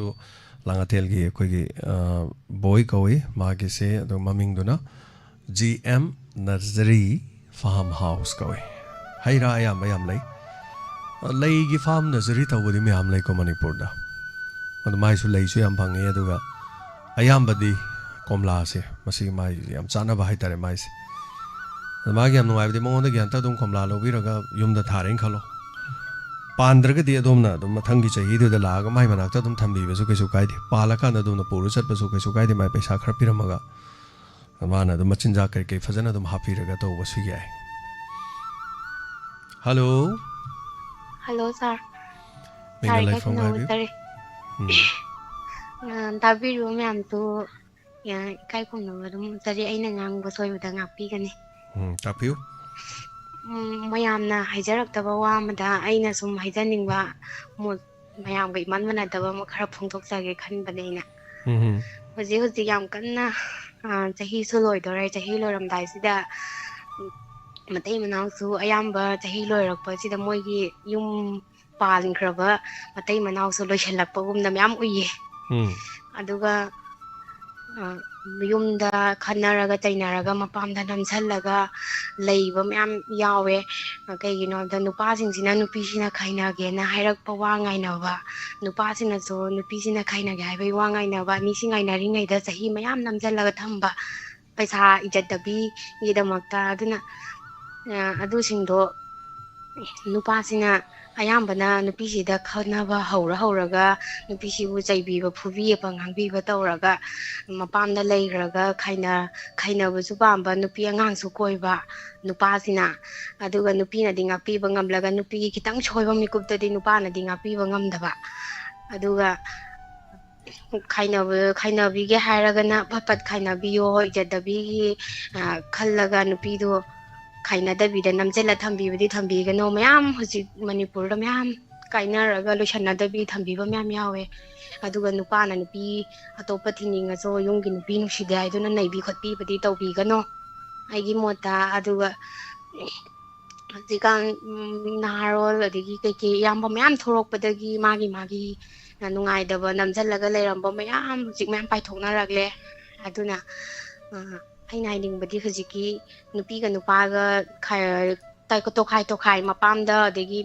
nupaga nupi tokhai leinei je loisanbam nai handinge aduga nupa su nupi so aina sum ujarakpa mayamda hairakpani ko ai su angang so hai sai tukat pada loire ngang pam habi kaisu kaide habi ꯍꯥꯏꯗꯤ ꯁꯨꯝ ꯅꯨꯡꯁꯤꯗ꯭ꯔꯗꯤ ꯅꯨꯄꯤꯗꯣ ꯅꯩꯕꯤꯒꯅꯣ ꯅꯪꯅ ꯄꯥꯝꯗ꯭ꯔꯗꯤ ꯄꯥꯝꯗ꯭ꯔꯦ ꯍꯥꯏꯅ ꯈꯥꯏꯅꯕꯤꯌꯣ ꯄꯩꯁꯥ ꯂꯩꯗꯅ ꯅꯨꯄꯤꯗꯣ ꯅꯩꯔꯤꯕꯅꯦꯕ ꯑꯗꯨꯅ ꯄꯩꯁꯥꯗꯣ ꯂꯩꯇ꯭ꯔꯗꯤ ꯀꯩꯁꯨ ꯅꯨꯄꯤꯗꯣ ꯅꯩꯐꯝ ꯊꯣꯛꯇꯦ ꯑꯗꯨꯒ ꯅꯨꯄꯤ ꯑꯉꯥꯡ ꯀꯣꯏꯗꯅ ꯅꯨꯄꯤ ꯊꯤꯔꯕ ꯅꯨꯄꯥ ꯑꯃꯅ ꯂꯩꯁꯥꯕꯤ ꯃꯧ ꯑꯗꯨ ꯅꯠꯇ꯭ꯔꯒ ꯑꯗꯨꯝ ꯍꯜꯂꯛꯇꯅ ꯂꯩꯔꯕ ꯅꯨꯄꯤ ꯀꯣꯏꯔꯤꯗꯣ ꯌꯨꯝꯒꯤ ꯅꯨꯄꯤꯅ ꯀꯩꯁꯨ ꯅꯨꯡꯉꯥꯏꯕ ꯅꯠꯇꯦ ꯃꯗꯨ ꯀꯣꯏꯍꯟꯅꯤꯡꯗꯦ ꯀꯩꯒꯨꯝꯕ ꯄꯩꯁꯥ ꯄꯥꯏꯕ ꯅꯨꯄꯤ ꯈꯥꯏꯅ ꯉꯝꯃꯅꯤ ꯍꯥꯏꯕ ꯑꯣꯏꯔꯗꯤ ꯀꯣꯏꯌꯣ ꯑꯗꯨ ꯅꯨꯄꯤꯗꯨꯁꯨ ꯈꯥꯏꯅꯕꯤꯌꯨ ꯀꯩꯁꯨ ꯂꯩꯇꯕ ꯅꯣꯡꯃꯩ ꯆꯔꯥ ꯇꯥꯟꯕ ꯃꯤ ꯐꯥꯎꯕ ꯍꯧꯖꯤꯛꯇꯤ ꯅꯨꯄꯤ ꯀꯣꯏꯔꯒ ꯌꯨꯝꯒꯤ ꯅꯨꯄꯤꯗ ꯅꯩꯕ ꯈꯣꯠꯄꯗꯤ ꯇꯧꯍꯟꯅꯤꯡꯗꯦ ꯑꯗꯨꯒ ꯑꯗꯨ ꯃꯐꯝꯗꯣ ꯍꯥꯏꯖꯒꯦ ꯇꯧꯕꯅꯦ ꯍꯥꯏꯗꯤ ꯈꯥꯏꯅꯅꯤꯡꯉꯗꯤ ꯐꯐꯠ ꯈꯥꯏꯗꯣꯛꯄꯤꯌꯣ ꯀꯨꯏꯅ ꯃꯄꯥꯝꯗ ꯅꯝꯁꯤꯜꯂ ꯊꯝꯕꯤꯅꯣ ꯅꯨꯄꯤꯅ ꯈꯥꯏꯅꯕ ꯍꯧꯔꯛꯄ ꯉꯥꯏꯕꯤꯒꯅꯣ ꯅꯨꯄꯤꯁꯨ ꯀꯤꯕꯅꯤꯅ ꯑꯩꯁꯦ ꯅꯨꯄꯥ ꯃꯌꯨꯝꯗ ꯃꯇꯝ ꯈꯔ ꯑꯉꯥꯡ ꯌꯥꯎꯔ ꯈꯣꯠꯂꯒ ꯑꯗꯒꯤ ꯂꯩꯔꯨꯔꯕꯅꯦ ꯃꯥ ꯀꯩꯁꯨ ꯍꯜꯂꯛꯑꯀꯥꯟꯗ ꯂꯩꯁꯥꯕꯤꯅꯦ ꯀꯅꯥꯅꯁꯨ ꯍꯥꯏꯕꯤꯔꯔꯣই ꯃꯥꯒꯤꯁꯨ ꯐꯪꯐꯝ ꯊꯣꯛꯄ ꯈꯔ ꯐꯪꯂꯒ ꯄꯤꯅ ꯊꯣꯛꯄꯤꯒꯣ ꯄꯩꯁꯥ ꯌꯥꯎꯗꯅ ꯅꯨꯄꯤ ꯈꯥꯏꯅꯒꯦ ꯍꯥꯏꯕꯒꯤ ꯋꯥꯈꯜꯁꯤ ꯅꯨꯄꯥ ꯑꯃꯠꯇꯒꯤ ꯋꯥꯈꯜꯗꯁꯨ ꯈꯜꯍꯟꯅꯤꯡꯗꯦ ꯑꯗꯨ ꯍꯥꯏꯔꯒ ꯑꯩ ꯊꯝꯖꯔꯒꯦ ꯁꯥꯔ ꯑꯩ ꯃꯇꯨꯡ ꯊꯦꯡꯅꯖꯔꯒꯦ ꯑꯗꯨ ꯈꯛꯇ ꯉꯥꯏꯖꯔꯒꯦ ꯋꯥꯈꯠꯄꯅ ꯀꯩꯅꯣꯝ ꯇꯧꯔꯦ ꯁꯔꯤ ꯀꯣꯂꯔꯒꯤ ꯋꯥꯐꯝꯁꯤꯁꯨ ꯌꯥꯝꯅ ꯊꯣꯛꯁꯨ ꯊꯣꯛꯏꯅꯦ ꯑꯗꯨꯒ ꯌꯥꯝꯅ ꯊꯦꯡꯁꯨ ꯊꯦꯡꯅꯕ ꯍꯥꯏꯕ ꯇꯥꯔꯦ ꯃꯔꯝ ꯀꯌꯥ ꯊꯣꯛꯅ ꯌꯦꯡꯕ ꯌꯥꯏ ꯆꯅ ꯍꯥꯏ ꯋꯥꯐꯝꯗꯨꯁꯨ ꯑꯗꯨꯝ ꯆꯨꯝꯕ ꯌꯥꯏ ꯅꯨꯄꯤꯗꯨꯒꯅ ꯈꯥꯏꯅꯒꯦ ꯍꯥꯏꯔꯛꯄꯒꯤ ꯉꯥꯏꯔ ꯂꯩꯕ ꯍꯥꯏꯇꯥꯔꯦ ꯈꯥꯏꯅꯈ꯭ꯔꯒꯗꯤ ꯑꯃꯅꯁꯨ ꯑꯃꯒꯤ ꯂꯝꯕꯤꯗ ꯌꯦꯠꯅꯗꯕ ꯑꯃꯅꯁꯨ ꯑꯃ ꯂꯝꯕꯤꯗ ꯆꯠꯈ꯭ꯔꯀꯥꯟꯗ ꯑꯃꯅꯁꯨ ꯌꯦꯠꯂꯛꯀꯗ꯭ꯔꯅ ꯑꯃꯁꯨ ꯁꯨꯝ ꯉꯥꯏꯅꯕꯗ ꯃꯇꯝꯗꯤ ꯍꯧꯖꯤꯟꯈꯤꯕ ꯍꯥꯏꯕ ꯇꯥꯔꯦ ꯆꯨꯝꯃꯦ ꯄꯨꯟꯁꯤꯗꯤ ꯍꯧꯈ꯭ꯔꯒ ꯑꯃꯨꯛ ꯍꯜꯂꯛꯑꯣꯏꯕ ꯍꯧꯈꯤꯕ ꯄꯨꯟꯁꯤ ꯍꯥꯏꯇꯥꯔꯦ ꯉꯁꯤꯁꯦ ꯑꯃꯨꯛ ꯍꯜꯂꯔꯣꯏꯗꯣꯏꯅꯤ ꯑꯗ ꯉꯁꯤꯒꯤ ꯑꯩꯈꯣꯏꯅ ꯑꯣꯏꯔꯤꯕ ꯉꯁꯤꯒꯤ ꯃꯥꯏꯊꯣꯡ ꯍꯥꯏꯇꯥꯔꯦ ꯉꯁꯤꯒꯤ ꯁꯛꯐꯝ ꯁꯤꯁꯨ ꯄꯥꯛ ꯍꯜꯂꯛꯑꯔꯣꯏꯕ ꯐꯣꯇꯣ ꯑꯃ ꯀꯥꯞꯄ ꯊꯝꯍꯧꯔꯗꯤ ꯉꯁꯤ ꯎꯔꯤꯕ ꯁꯛꯇꯝꯁꯦ ꯉꯁꯤꯗꯤ ꯆꯍꯤ ꯑꯃꯒꯤ ꯃꯇꯨꯡ ꯀꯩꯁꯨ ꯃꯥꯟꯅꯔꯔꯣꯏꯗꯣꯏꯅꯤ ꯐꯤꯕꯝꯗꯒꯤ ꯃꯑꯣꯡ ꯃꯇꯧ ꯁꯨꯝ ꯇꯞꯅ ꯇꯞꯅ ꯈꯖꯤꯛ ꯑꯩꯈꯣꯏ ꯈꯪꯗꯅ ꯅꯣꯡꯃꯒꯤ ꯇꯞꯅ ꯁꯨꯝ ꯑꯣꯜꯂꯦꯕ ꯃꯤꯑꯣꯏꯕꯒꯤ ꯈꯣꯡꯊꯥꯡ ꯑꯗꯨꯒ ꯄꯨꯟꯁꯤ ꯌꯨꯝ ꯄꯥꯟꯕꯁꯤ ꯂꯨꯏ ꯆꯨꯝꯃꯤ ꯊꯣꯛꯏ ꯊꯧꯗꯣꯛ ꯈꯨꯗꯤꯡꯃꯛ ꯋꯥꯊꯣꯛ ꯈꯨꯗꯤꯡꯃꯛ ꯍꯥꯏꯕ ꯇꯥꯔꯦ ꯄꯨꯝꯅꯃꯛꯇꯤ ꯍꯧꯔꯛꯄ ꯃꯇꯝꯗ ꯍꯥꯏꯇꯥꯔꯦ ꯅꯨꯄꯥ ꯑꯃꯒ ꯅꯨꯄꯤꯒ ꯈꯪꯅꯕ ꯅꯨꯡꯁꯤꯅꯕ ꯃꯇꯝꯗ ꯅꯪ ꯑꯩꯒ ꯊꯨꯡꯅꯔꯁꯤ ꯅꯪ ꯑꯩ ꯄꯨꯟꯁꯤ ꯈꯣꯡꯂꯣꯏ ꯑꯣꯏꯃꯤꯟꯅꯔꯁꯤ ꯍꯥꯏ ꯀꯥꯟꯗ ꯉꯔꯥꯡꯒꯤ ꯋꯥꯔꯤꯗꯣ ꯇꯥꯔꯛꯇꯣꯏꯅꯦꯕ ꯑꯩ ꯈꯔ ꯂꯩꯔꯀꯥꯟꯗ ꯅꯪꯒ ꯈꯠꯅꯕꯗ ꯅꯀꯣꯛꯇ ꯈꯥꯕꯩꯅ ꯀꯟꯒꯦꯀꯣ ꯑꯗꯩ ꯅꯪꯉꯣꯟꯗ ꯈꯨꯔꯥꯏꯗ ꯊꯥꯡꯖꯧꯅ 3ꯂꯛ 4ꯂꯛ ꯌꯥꯟꯒꯦꯀꯣ ꯅꯪ ꯏ ꯊꯣꯛ ꯑꯗꯨꯝ ꯈꯥꯡꯉꯣ ꯑꯩ ꯑꯗꯨꯝ ꯂꯥꯏꯌꯦꯡꯕꯤꯅꯤꯗ ꯅꯪ ꯅꯄꯥꯝꯗ ꯅꯣꯡꯃ ꯅꯤꯅꯤ ꯂꯩꯔꯣ ꯑꯃꯨꯛ ꯑꯩꯅ ꯑꯃꯨꯛ ꯀꯧꯔ ꯂꯣꯏꯔꯦ ꯀꯥꯏꯅ ꯁꯨꯃꯥꯏꯅ ꯍꯥꯏꯅꯕ ꯑꯝꯇ ꯅꯠꯇꯦꯕ ꯑꯗ ꯄꯨꯝꯅꯃꯛꯁꯤꯡꯁꯦ ꯈꯜꯂꯨꯗꯕ ꯉꯥꯛꯇ ꯑꯣꯏꯔꯣꯏꯗꯕ ꯉꯥꯛꯇ ꯅꯤꯡꯉꯨꯗꯕ ꯉꯥꯛꯇ ꯃꯥꯡꯁꯤꯗ ꯄꯣꯞ ꯇꯥꯔꯛꯀꯗꯣꯏꯅꯦꯕ ꯄꯥꯈꯪ ꯂꯩꯁꯥꯕꯤ ꯑꯣꯏꯔꯤꯉꯩ ꯃꯇꯝꯗꯗꯤ ꯃꯥꯒꯤ ꯃꯈꯥꯗ ꯂꯩꯔꯒ ꯏꯅꯤꯡ ꯊꯨꯡꯗꯅ ꯑꯩꯕꯨ ꯂꯨꯅ ꯆꯥꯅ ꯊꯝꯕꯤꯅꯤ ꯑꯩꯅ ꯍꯥꯏꯕ माꯅ ꯇꯥꯕꯤꯅꯤ ꯃꯥꯅ ꯍꯥꯏꯕꯁꯨ ꯑꯩꯅꯤ ꯈꯟꯅ ꯀꯥꯟꯗ ꯊꯥꯖꯅꯕꯒꯤ ꯃꯈꯥꯗ ꯂꯣꯏ ꯂꯥꯛꯏꯅꯦꯕ ꯊꯥꯖꯅꯕꯁꯤ ꯂꯣꯏ ꯃꯥꯡꯉꯩꯅꯦꯕ ꯀꯩꯗꯩ ꯃꯥꯡꯉꯩꯅꯣ ꯍꯥꯏ ꯀꯥꯟꯗ ꯊꯥꯖꯕ ꯃꯥꯡꯕꯒꯤ ꯃꯔꯝ ꯃꯌꯥꯝ ꯂꯩꯈ꯭ꯔꯦ ꯑꯍꯥꯟꯕꯗ ꯂꯩꯇ ꯂꯥꯏꯔꯕ ꯁꯦꯟ ꯊꯨꯝꯒꯤ ꯐꯤꯕꯝꯗꯁꯨ ꯂꯩꯀꯣ ꯑꯗꯨ ꯅꯠꯇꯕ ꯑꯃꯅ ꯑꯃꯕꯨ ꯆꯦꯛꯁꯤꯟꯅꯔꯛꯇꯕ ꯑꯃꯅ ꯑꯃꯕꯨ ꯀꯤꯌꯥꯔ ꯂꯧꯅꯔꯛꯇꯕ ꯌꯥꯝ ꯁꯦꯡꯅ ꯍꯥꯏꯔꯀꯥꯟꯗꯅꯦ ꯑꯃꯅ ꯑꯃꯕꯨ ꯎꯁꯤꯟꯅꯔꯛꯇꯕ ꯑꯃꯅ ꯑꯃꯕꯨ ꯃꯋꯥ ꯂꯧꯅꯔꯛꯇꯕ ꯑꯩꯅ ꯇꯧꯕꯅ ꯐꯔꯦꯅ ꯇꯧꯔꯛꯄ ꯑꯅꯤꯁꯨꯕꯗ ꯑꯩꯅ ꯇꯧꯕꯗ ꯃꯥꯅ ꯈꯪꯉꯣꯏꯅ ꯑꯗꯨꯝ ꯆꯠꯂꯛꯄ ꯈꯣꯡꯊꯥꯡ ꯄꯨꯟꯁꯤꯒꯤ ꯊꯥꯡꯈꯤꯕ ꯈꯣꯡꯊꯥꯡꯗꯒꯤ ꯁꯣꯏꯔꯛꯄ ꯍꯥꯏꯇꯥꯔꯦꯀꯣ ꯌꯥꯝꯈ꯭ꯔꯦ ꯃꯈꯜꯁꯤꯡꯁꯦ ꯑꯗꯨꯅ ꯑꯁꯦꯡꯕꯁꯤꯡꯗꯤ ꯇꯧꯒꯦ ꯌꯥꯎꯅ ꯇꯧꯕꯗꯤ ꯅꯠꯇꯕ ꯁꯣꯏꯈꯤꯕꯁꯨ ꯑꯗꯨꯝ ꯌꯥꯎ ꯑꯗꯨꯅ ꯃꯈꯟꯅꯦ ꯁꯤꯒꯤ ꯑꯣꯏꯔꯛꯄ ꯌꯥꯕꯒꯤ ꯃꯔꯝꯁꯦ ꯑꯗꯨꯝ ꯑꯦꯛꯁꯤꯗꯦꯟꯇꯦꯜꯂꯤ ꯑꯦꯛꯁꯤꯗꯦꯟ ꯑꯣꯏꯅ ꯊꯣꯛꯄꯗꯒꯤꯁꯨ ꯑꯗꯨꯝ ꯑꯣꯏꯈꯤꯕ ꯌꯥꯏ ꯅꯨꯄꯥꯗꯨꯅ ꯑꯇꯣꯞꯄ ꯅꯨꯄꯤ ꯑꯃ ꯊꯦꯡꯅꯕ ꯍꯥꯏꯁꯦ ꯑꯦꯛꯁꯤꯗꯦꯟ ꯑꯣꯏꯕꯁꯨ ꯌꯥꯏ ꯇꯧꯒꯦ ꯌꯥꯎꯅ ꯇꯧꯕꯁꯨ ꯑꯗꯨꯝ ꯌꯥꯏ ꯈꯪꯉꯔꯣꯏꯅ ꯇꯧꯕꯁꯨ ꯌꯥꯏꯕꯀꯣ ꯃꯔꯝ ꯀꯌꯥ ꯃꯔꯨꯝ ꯂꯩꯈ꯭ꯔꯦ ꯍꯥꯏꯇꯥꯔꯦ ꯁꯣꯏꯕꯗꯒꯤ ꯇꯧꯕꯁꯨ ꯑꯗꯨꯝ ꯌꯥꯎꯔꯦ ꯇꯧꯒꯦ ꯌꯥꯎꯅ ꯇꯧꯕꯁꯨ ꯑꯗꯨꯝ ꯌꯥꯎꯗꯣꯏꯅꯦ ꯑꯗꯩ ꯃꯥ ꯌꯨꯝꯗ ꯂꯩꯗꯨ ꯄꯥꯝꯃꯛꯇꯕꯒꯤ ꯒꯥꯏ ꯁꯤꯁꯨ ꯑꯗꯨꯝ ꯑꯣꯏꯗꯣꯏꯅꯦꯕ ꯑꯗꯣ ꯑꯁꯦꯡꯕꯗꯤ ꯑꯃꯒ ꯑꯃꯒ ꯏꯀꯥꯏ ꯈꯨꯝꯅꯔꯛꯄ ꯑꯃꯒ ꯑꯃꯒ ꯅꯨꯡꯁꯤꯅꯕ ꯑꯃꯒ ꯑꯃꯒ ꯌꯥꯅꯕꯁꯦ ꯁꯤ ꯃꯔꯤ ꯆꯦꯠꯅ ꯂꯩꯔꯗꯤꯀꯣ ꯀꯔꯤꯝꯇ ꯍꯦꯟꯖꯟꯅꯕꯗꯤ ꯉꯝꯗꯦꯕ ꯏꯀꯥꯏ ꯈꯨꯝꯅꯕꯁꯦ ꯇꯦꯟꯁꯤꯟꯖꯒꯦ ꯍꯜꯂꯣ ꯃꯤꯡ ꯑꯃꯗ ꯂꯩꯐꯝ ꯍꯥꯏꯕꯤꯌꯨ ꯒꯥꯔꯖꯦꯟꯗꯩ ꯋꯥꯡꯗꯩ ꯆꯥꯎꯕ ꯇꯥꯛꯄꯤꯌꯨ ꯆꯥꯎꯕ ꯀꯔꯤ ꯍꯥꯏꯕꯤꯅꯤꯡꯉꯤ ꯒꯥꯔꯖꯦꯟ ꯈꯔ ꯈꯪꯒꯜꯂꯦꯅ ꯀꯩꯅꯣꯝꯇ ꯍꯪꯒꯦꯔꯅꯦ ꯑꯩ ꯏꯆꯥꯅꯨꯄꯥꯗꯣ ꯑꯩꯈꯣꯏꯒꯤ ꯃꯀꯣꯛꯇ ꯆꯤꯛ ꯍꯥꯏꯔꯒ ꯁꯨꯝ ꯅꯥꯍꯤ ꯇꯥꯏꯕꯣ ꯁꯥꯔ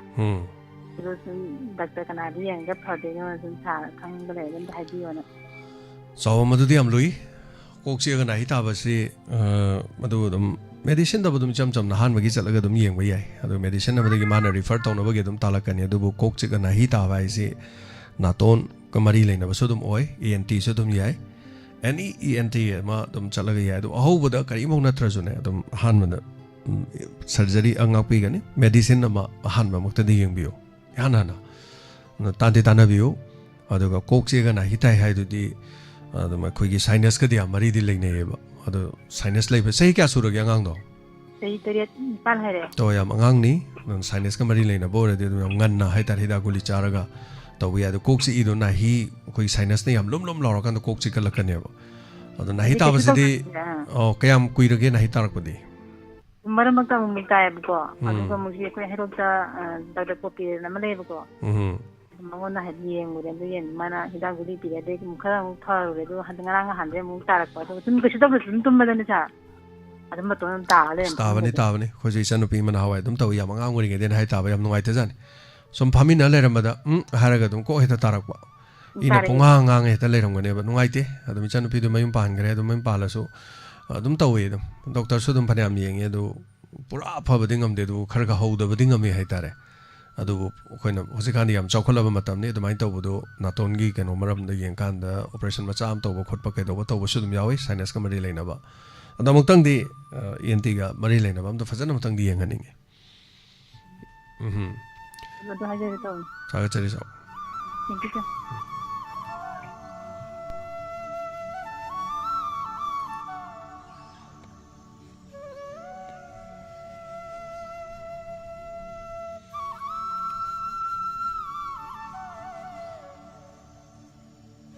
ꯔꯥꯅꯤ ꯃꯅꯤꯄꯨꯔꯅ ꯇꯥꯛꯄꯤꯔꯦ ꯀꯣꯂꯔꯒꯤ ꯋꯥꯐꯝꯗꯣꯅ ꯆꯨꯝꯃꯦ ꯈꯥꯏꯅꯕ ꯉꯥꯏꯕ ꯍꯥꯏꯁꯦ ꯅꯨꯄꯤꯗꯨꯅ ꯌꯨꯝꯗ ꯍꯜꯂꯒ ꯂꯩꯇꯥꯔꯗꯤ ꯅꯨꯄꯤꯗꯨꯅ ꯑꯇꯣꯞꯄ ꯅꯨꯄꯥ ꯑꯃꯒ ꯃꯔꯤ ꯂꯩꯅꯩ ꯀꯥꯏꯅ ꯍꯥꯏꯕꯒꯤ ꯅꯠꯇ꯭ꯔꯒ ꯃꯤꯒ ꯋꯥꯔꯤ ꯁꯥꯟꯅꯩ ꯑꯗꯒꯤ ꯑꯇꯣꯞꯄ ꯃꯔꯤ ꯂꯩꯅꯩ ꯀꯥꯏꯅ ꯍꯦꯛ ꯍꯥꯏꯕꯒꯤ ꯃꯔꯝ ꯑꯃ ꯂꯩꯗꯤ ꯃꯔꯥꯟꯗꯣ ꯑꯗꯨꯝ ꯁꯤꯖꯜꯂꯛꯑꯗꯣꯏꯅꯦꯕ ꯍꯜꯂꯣ ꯁꯥꯔ ꯊꯥꯒꯠꯆꯔꯤ ꯀꯩꯅꯣꯝꯇ ꯍꯥꯏꯖꯅꯤꯡꯉꯦ ꯁꯨꯝ ꯇꯧꯖꯔꯛꯄꯅꯦ ꯀꯩꯕꯨꯜ ꯂꯝꯖꯥꯎꯗꯒꯤ ꯊꯣꯏꯅꯨ ꯇꯥꯛꯄꯤꯌꯨ ꯀꯔꯤ ꯍꯥꯏꯕꯅꯤ ꯑꯍꯜ ꯂꯣꯟꯒꯤ ꯄ꯭ꯔꯣꯒꯥꯝꯁꯦ ꯏꯃꯥ ꯏꯕꯦꯟ ꯅꯠꯇꯕꯗ ꯏꯄꯥ ꯏꯕꯦꯟ ꯑꯍꯜ ꯂꯃꯟꯗ ꯑꯣꯏꯅ ꯇꯧꯕꯗꯤ ꯃꯣꯏꯁꯨ ꯁꯔꯨꯛꯇꯨ ꯌꯥꯍꯟꯅꯤꯡꯕ ꯍꯥꯏꯇꯥꯔꯦ ꯏꯄꯥ ꯏꯄꯟꯁꯨ ꯌꯥꯏ ꯑꯍꯜ ꯂꯣꯟ ꯊꯧꯔꯝꯁꯦ ꯑꯍꯜ ꯂꯣꯟ ꯅꯨꯄꯤꯗ ꯅꯠꯇꯦ ꯑꯍꯜ ꯂꯣꯟ ꯅꯨꯄꯥꯁꯨ ꯌꯥꯏ ꯌꯥꯎꯔꯛꯇꯕꯩ ꯍꯣꯏ ꯋꯥꯅꯤ ꯑꯗꯨꯅꯦ ꯅꯨꯄꯥ ꯑꯝꯗ ꯁꯨꯝ ꯃꯣꯏꯅ ꯉꯥꯡꯕꯁꯨ ꯑꯃꯨꯛ ꯇꯥꯖꯅꯤꯡꯕ ꯍꯥꯏꯇꯥꯔꯦ ꯏꯃꯥ ꯏꯕꯦꯟ ꯉꯥꯡꯕꯁꯨ ꯇꯥꯔꯦ ꯑꯍꯜ ꯂꯣꯟ ꯅꯨꯄꯥꯗꯗꯤ ꯈꯔ ꯏꯀꯥꯏꯕ ꯃꯆꯥ ꯃꯁꯨ ꯁꯨꯝ ꯇꯥꯔ ꯅꯨꯡꯉꯥꯏꯇꯦꯅ ꯁꯨꯝ ꯇꯧꯔꯛꯇꯕ ꯑꯣꯏꯔꯤꯅꯤꯅ ꯑꯗ ꯌꯥꯎꯕꯗꯤ ꯂꯣꯏ ꯌꯥꯏꯌꯦ ꯀꯩꯁꯨ ꯀꯥꯏꯗꯦ ꯑꯗꯨ ꯌꯥꯕꯗꯨꯗ ꯅꯥꯈꯩ ꯁꯦꯡꯅ ꯉꯁꯤꯒꯤ ꯄ꯭ꯔꯣꯒꯥꯝꯗꯤ ꯅꯨꯄꯥꯔꯣꯝꯒꯤ ꯑꯣꯏꯅ ꯑꯍꯜ ꯑꯣꯏꯔꯁꯨ ꯅꯨꯄꯥꯔꯣꯝꯗ ꯑꯣꯏꯅ ꯊꯝꯖꯒꯦ ꯅꯨꯄꯥꯔꯣꯝꯗ ꯍꯥꯏꯔꯒ ꯅꯣꯡꯃꯇ ꯇꯧꯁꯤꯅ ꯍꯥꯏꯔꯒꯗꯤ ꯀꯣꯜ ꯇꯧꯔꯛꯑꯣꯏ ꯑꯃꯨꯛ ꯑꯗ ꯅꯨꯄꯥ ꯑꯃꯨꯛꯇꯪ ꯑꯍꯟꯁꯤꯡꯗꯤ ꯌꯥꯝ ꯊꯥꯖꯕ ꯋꯥꯠꯂꯦ ꯁꯥꯔꯅ ꯑꯃꯨꯛꯇꯪ ꯗꯥꯏꯔꯦꯛꯇ ꯇꯧꯕꯤꯍꯟꯅꯤꯡꯕ ꯍꯥꯏꯇꯥꯔꯦ ꯄ꯭ꯔꯣꯒꯥꯝꯗꯤ ꯑꯩꯅꯗꯤ ꯇꯧꯕ ꯅꯠꯇꯦ ꯑꯉꯥꯡꯁꯤꯡꯅ ꯇꯧꯕꯅꯤ ꯍꯣꯏ ꯑꯉꯥꯡꯈꯩꯗ ꯁꯥꯔꯅ ꯁꯤꯟꯅꯔꯒ ꯁꯨꯝ ꯇꯥꯖꯅꯤꯡꯕ ꯍꯥꯏꯇꯥꯔꯦ ꯃꯣꯏꯒꯤꯁꯨ ꯃꯣꯠꯇꯣ ꯏꯃꯥ ꯏꯕꯦꯟ ꯉꯥꯡꯕꯗꯕꯨꯗꯤ ꯇꯥꯕꯗ ꯌꯥꯝ ꯅꯨꯡꯉꯥꯏꯖꯩꯑꯕ ꯑꯗꯨꯝ ꯇꯥꯖꯩꯑꯕ ꯑꯍꯜ ꯂꯣꯟꯒꯤꯗ ꯁꯨꯝ ꯏꯄꯥ ꯏꯄꯟꯁꯤꯡꯒꯤꯗ ꯁꯨꯝ ꯃꯣꯏꯒꯤꯁꯨ ꯂꯩꯖꯔꯝꯒꯅꯦꯕ ꯏꯃꯥ ꯏꯕꯦꯟꯅ ꯐꯣꯡꯗꯣꯛꯄ ꯑꯗꯨꯃꯥꯏꯅ ꯍꯥꯏꯍꯟꯅꯤꯡꯕ ꯍꯥꯏꯇꯥꯔꯦ ꯃꯣꯏꯅ ꯇꯧꯈꯤꯕ ꯁꯨꯝ ꯄꯨꯟꯁꯤꯔꯣꯟꯗꯣ ꯋꯥꯔꯤꯗ ꯁꯨꯝ ꯇꯥꯖꯅꯤꯡꯕ ꯊꯥꯒꯠꯆꯔꯤ ꯏꯃꯥ ꯏꯕꯦꯟꯁꯤꯡꯅ ꯇꯧꯕ ꯊꯧꯔꯝꯗꯨꯗ ꯑꯩꯈꯣꯏ ꯊꯧꯔꯝꯁꯤꯗꯁꯨ ꯍꯥꯏꯇꯥꯔꯦ ꯃꯔꯨꯑꯣꯏꯅ ꯑꯍꯟꯁꯤꯡ ꯀꯣꯟ ꯇꯧꯔꯛꯄ ꯅꯨꯄꯥ ꯑꯍꯟꯁꯤꯡ ꯀꯣꯟ ꯇꯧꯔꯛꯄꯒꯤ ꯆꯥꯡ ꯈꯔ ꯋꯥꯠꯂꯦ ꯑꯩꯈꯣꯏ ꯁꯤ ꯊꯧꯔꯝꯗ ꯍꯥꯏꯇꯥꯔꯦ ꯈꯔꯕꯨꯗꯤ ꯂꯩ 5 6 10 ꯇꯥꯕꯗꯤ ꯑꯗꯨꯝ ꯂꯩ ꯑꯗꯨꯒ ꯀꯣꯜ ꯇꯧꯔꯛꯄꯒꯤ ꯆꯥꯡꯁꯦ ꯈꯔ ꯋꯥꯠꯄ ꯑꯗꯨꯒ ꯃꯁꯥꯒꯤ ꯆꯍꯤꯗꯨ ꯌꯥꯝꯈ꯭ꯔꯒꯗꯤ ꯑꯗꯨꯝ ꯐꯣꯟ ꯄꯥꯏꯗꯕꯒꯨꯝꯕ ꯐꯣꯟ ꯄꯥꯏꯕ ꯍꯩꯇꯕꯒꯨꯝꯕ ꯑꯗꯨꯃꯥꯏꯅ ꯇꯧꯕꯁꯨ ꯑꯗꯨꯝ ꯌꯥꯎꯕꯖꯥꯠꯅꯤ ꯊꯥꯒꯠꯆꯔꯤ ꯑꯍꯜ ꯂꯣꯟꯁꯤꯡꯒꯤ ꯊꯧꯔꯝꯗ ꯑꯍꯟ ꯅꯨꯄꯥꯁꯤꯡ ꯑꯩꯈꯣꯏ ꯑꯍꯜ ꯑꯣꯏꯔꯕ ꯄꯥꯕꯨꯡꯁꯤꯡ ꯑꯇꯩ ꯑꯇꯩ ꯇꯧꯕꯤꯔꯛꯄ ꯃꯣꯏꯒꯤꯁꯨ ꯇꯥꯖꯅꯤꯡꯉꯤ ꯍꯥꯏꯕ ꯋꯥꯐꯝꯅꯤ ꯍꯥꯏꯇꯥꯔꯦ ꯑꯔꯨꯅ꯭ꯌ ꯀꯣꯏꯖꯝ ꯅꯣꯏꯔꯣꯝꯒꯤ ENTꯒꯤ ꯗꯣꯛꯇꯔ ꯀꯩ ꯍꯥꯏꯅꯣ ꯕꯦꯔꯦꯂꯥꯝꯗꯣ ꯌꯥꯝ ꯍꯩ ꯈꯪꯕ꯭ꯔꯥ ꯗꯣꯛꯇꯔ ꯒꯥꯏꯅꯤꯀꯣꯂꯣꯖꯤꯁ ꯎꯃꯥꯂꯛꯁꯃꯤꯒꯤ ꯍꯁꯕꯦꯟꯗꯣ ꯍꯥꯏ ꯍꯜꯂꯣ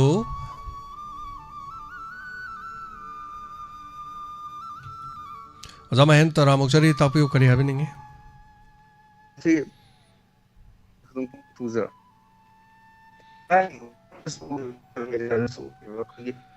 ꯖꯃꯥꯏꯟ ꯈꯤꯇꯪ ꯑꯃꯅꯤ ꯗꯛ ꯑꯝꯇ ꯂꯦꯡꯕꯤꯌꯨ ꯅꯦꯠꯋꯥꯛꯅ ꯆꯞꯄꯒꯨꯝꯕ ꯑꯃ ꯇꯧꯔꯦ ꯇꯥꯛꯄꯤꯌꯨ ꯑꯣꯖꯥ ꯇꯥꯛꯄꯤꯌꯨ ꯁꯥꯔ ꯍꯣꯏ ꯈꯔ ꯈꯔꯗꯤ ꯆꯞꯄꯦ ꯇꯥꯛꯄꯤꯌꯨ ꯑꯣꯖꯥ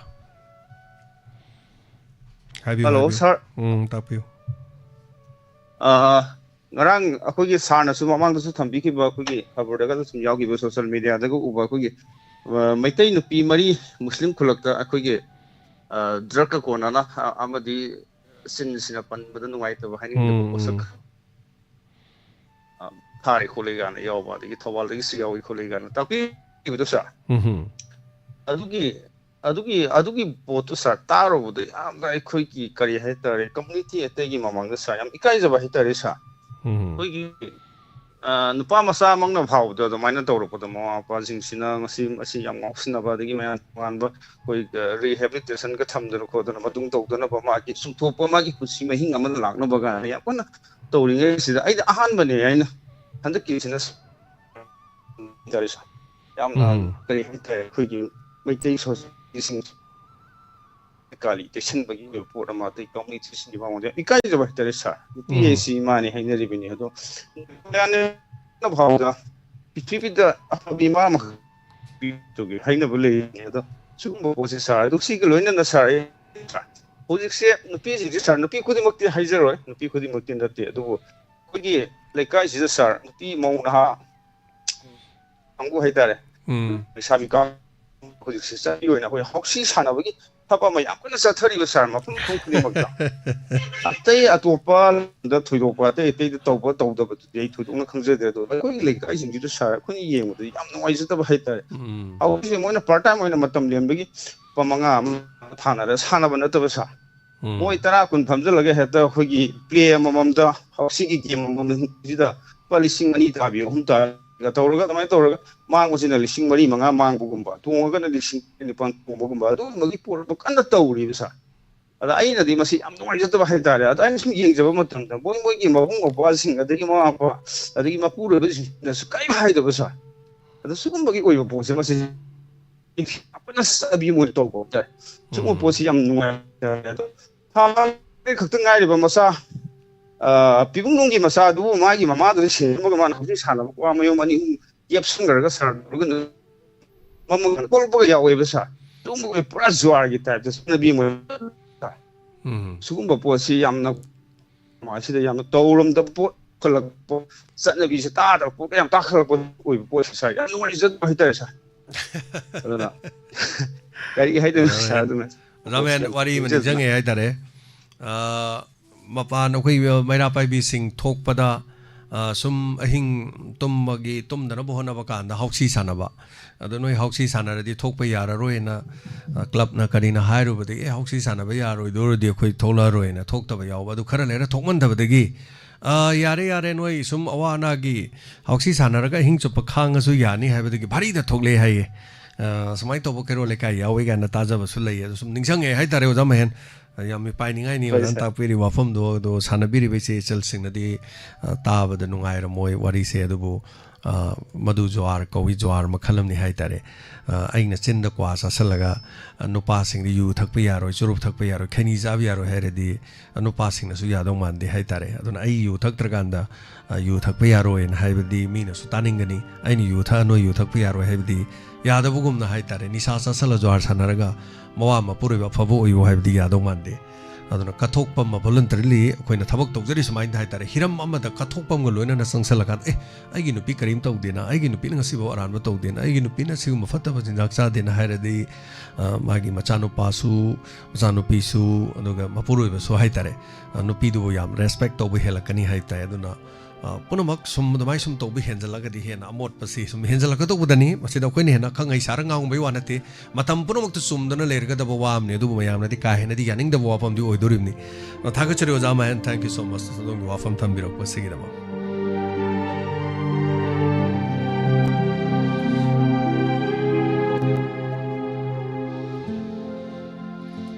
afaba fataba ji mi punamak loin khang mangak tane thoina mi da takningai ka su leite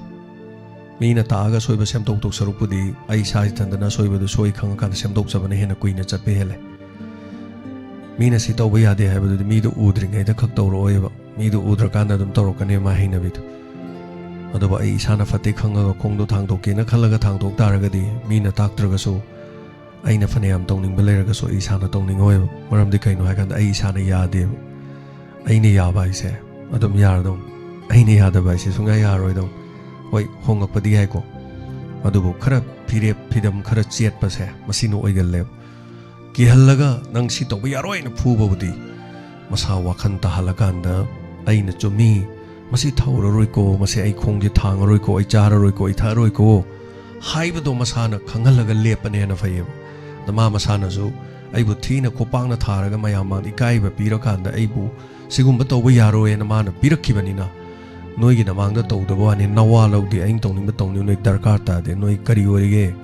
नवा लौदेना मा अदुम तुमिना अदुम तौरकनेबा अदु मसाना सि चुमरा नंग अमुक्ता हायुने नंगी मोतमदो करी लेपुगे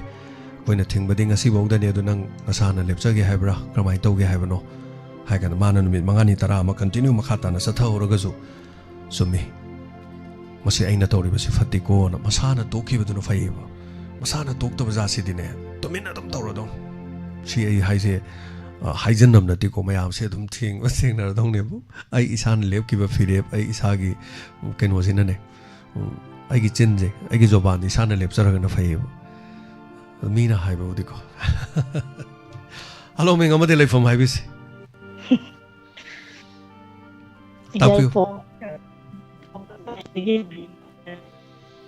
ngasi si network am nuai te kari haino khangau dre mi maming do robot na haiba dong tawre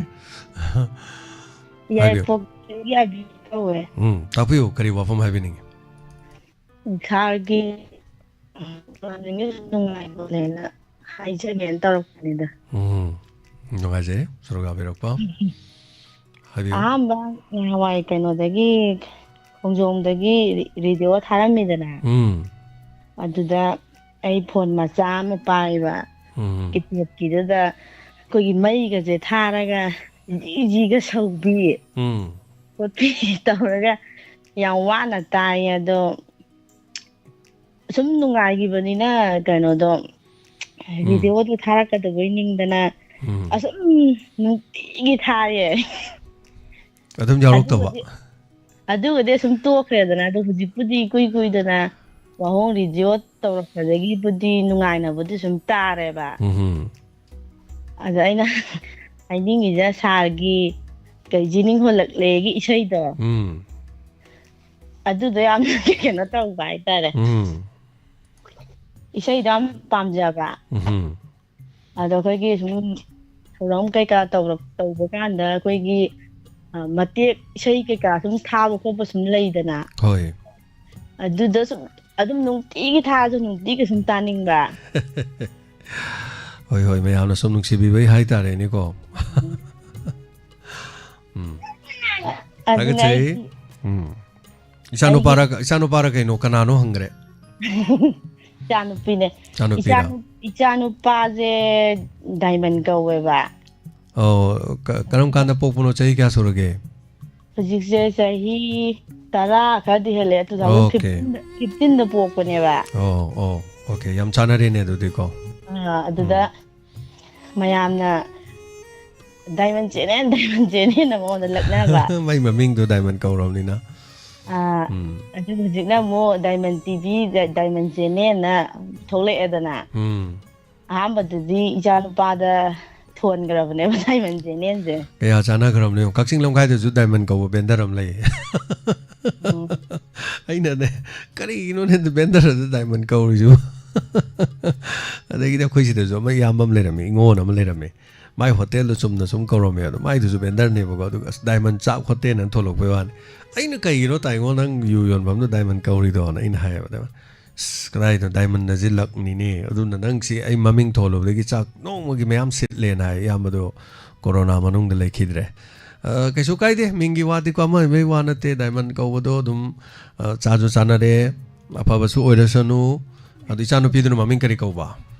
इचानुपिजिना चनुंगांदी कौवे ममिंग फजबा गाक्तने याम नुवाइजरे होय अदु हौजिति करि करि होनबिरि थौरम से रेडियो दसु फजना तारबनिना अदुम फजना ꯑꯗꯨꯝ ꯁꯨꯝ ꯌꯦꯡꯕꯅꯦꯕ ꯑꯗꯣ ꯑꯩꯈꯣꯏ ꯁꯥꯏꯗꯤ ꯂꯣꯏꯅ ꯑꯩꯈꯣꯏꯒꯤ ꯃꯥꯒꯤ ꯃꯥꯒꯤ ꯐꯣꯟ ꯄꯥꯏꯅꯔꯤꯁꯤꯡꯁꯦ ꯍꯧꯖꯤꯛ ꯗꯥꯏꯃꯟꯒꯤꯁꯦ ꯂꯣꯏ ꯊꯥꯔꯦ ꯏꯃꯨꯡꯁꯤꯗ ꯃꯤ 2 ꯂꯩꯔꯁꯨ 3 ꯂꯩꯔꯁꯨ ꯑꯗꯣ ꯑꯅꯝꯕꯅ ꯂꯣꯏꯅ ꯋꯥꯐꯔꯗ ꯊꯥꯕ ꯐꯣꯟꯗ ꯊꯥꯕ ꯔꯦꯗꯤꯑꯣꯗꯊꯥꯕ ꯑꯩꯈꯣꯏꯒꯤ ꯄꯨꯟꯅꯤꯟ ꯅꯤꯜꯂꯦ ꯁꯨꯝ ꯗꯥꯏꯃꯟꯒ ꯋꯥꯍꯣꯡꯒꯅ Congratulations yam nungaijai adu amabore awa nungai wari mayam tadana hai tare pungning wakhal se akoi ingna leina bai hai tare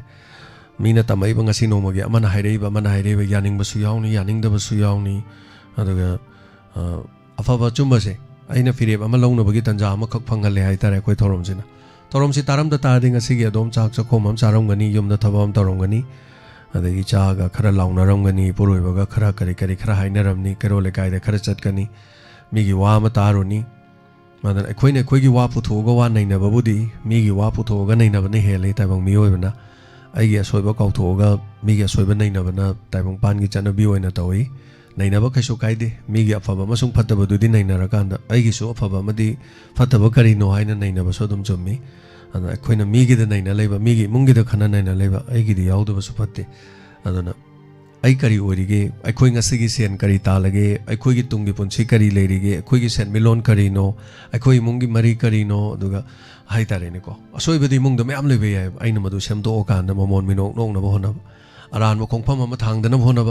अरानबो मफमदा ओ मसी फत्तेना खलकान आइना लोक्सनदनबो होनब आइगी मुंगमुन सोइदा गामदनब मदु खक्ता नतन आइना तिनरुबो मरुप मपांग फावबदा फबो पौताक पिरगा मखोइगी फावबदा नुंगाइहनबो होनबदा मतेंग पांगनब हाइ तारे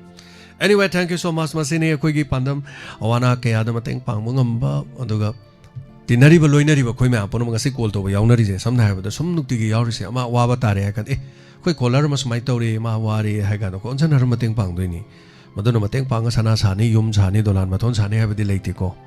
mioi bai se aina war kan mi na hangbi ba aina nar kan mi na hangbi ba se puni yam nuksi bane aina nar kan mi mo hangbi da ba aina nar kan kanam ta hairak ta ba se si dum buni nuksi ko maram da idu value leita ba ai se kanam bo mari leitra ba ai gi marum apang bono ba ai thoidra ba ai gi sagai na phaw ba ai se thoidra ba mi ne ne lo wi ai adu lo ra kan de ninga na dong na the adu yo tar di makhoi gi mamang da ai matik sa ba mi mo ge ai afa ba mi mo ge makhoi na ai gi da wa ba da mateng pang bo ngam da su makhoi na warak kum matam da ai makhoi gi da mak mateng pang bo ngam ge haina khan ba tar ga di lambi do afa bo oi do rim ne thank you so much aina to do na tak cha ba wa na ti masi ne khoi gi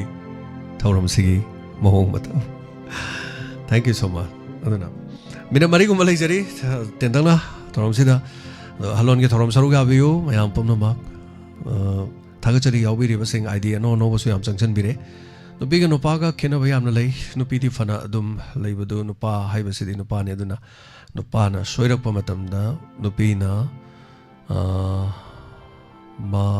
ka hai no pai ma khut pai ra ga chumba lambi da pu ga dam chumane kadune ka tok pa hai se ame dok pa dana no pa no pi ga sengba chumba hena chatpa no pa no pi ga sengba hena chatpa di tai bang pan gi oina bhot pino har di no pi ni hele si de dum haina ri ni masidi ko ada amabu ere madu bu soirak pa matam no mapuroi ba gi soirak pa da mapuroi ba sum thok pang ngam bai je si ju no pi gi chau ba thoda ngam ne mana soire de ai soi ni mana la lai la nen chala di krai ya ni aduna मधुगी सेमदोक Pangam बा सुमथोक पंगम बा मसा मसु सेमंगम बा नुपी मगुन दे अथोय बा मगुन दे दाइ दो दने सक फजब सनासी बा पैसा पाइ बदु नते सुमथोक पंगम बा अन सिनी नुपी गी रोल हाइ जे सिजो दुम याम रोइ जाने अन एवरीथिंग हाइ दारे फन पुनसी गी थौदांग दे याम चावई पोनोमक से खजितंग सोइ खिबा मतम द अरोइ बे तो ओरिम ने यामना हंजन बे यादबा काइ बलिगली मचेत फोट बे यादबा गुम high बतारिन थागचरी बेदियारानी Koijam नुमित खुदिंगी ओइना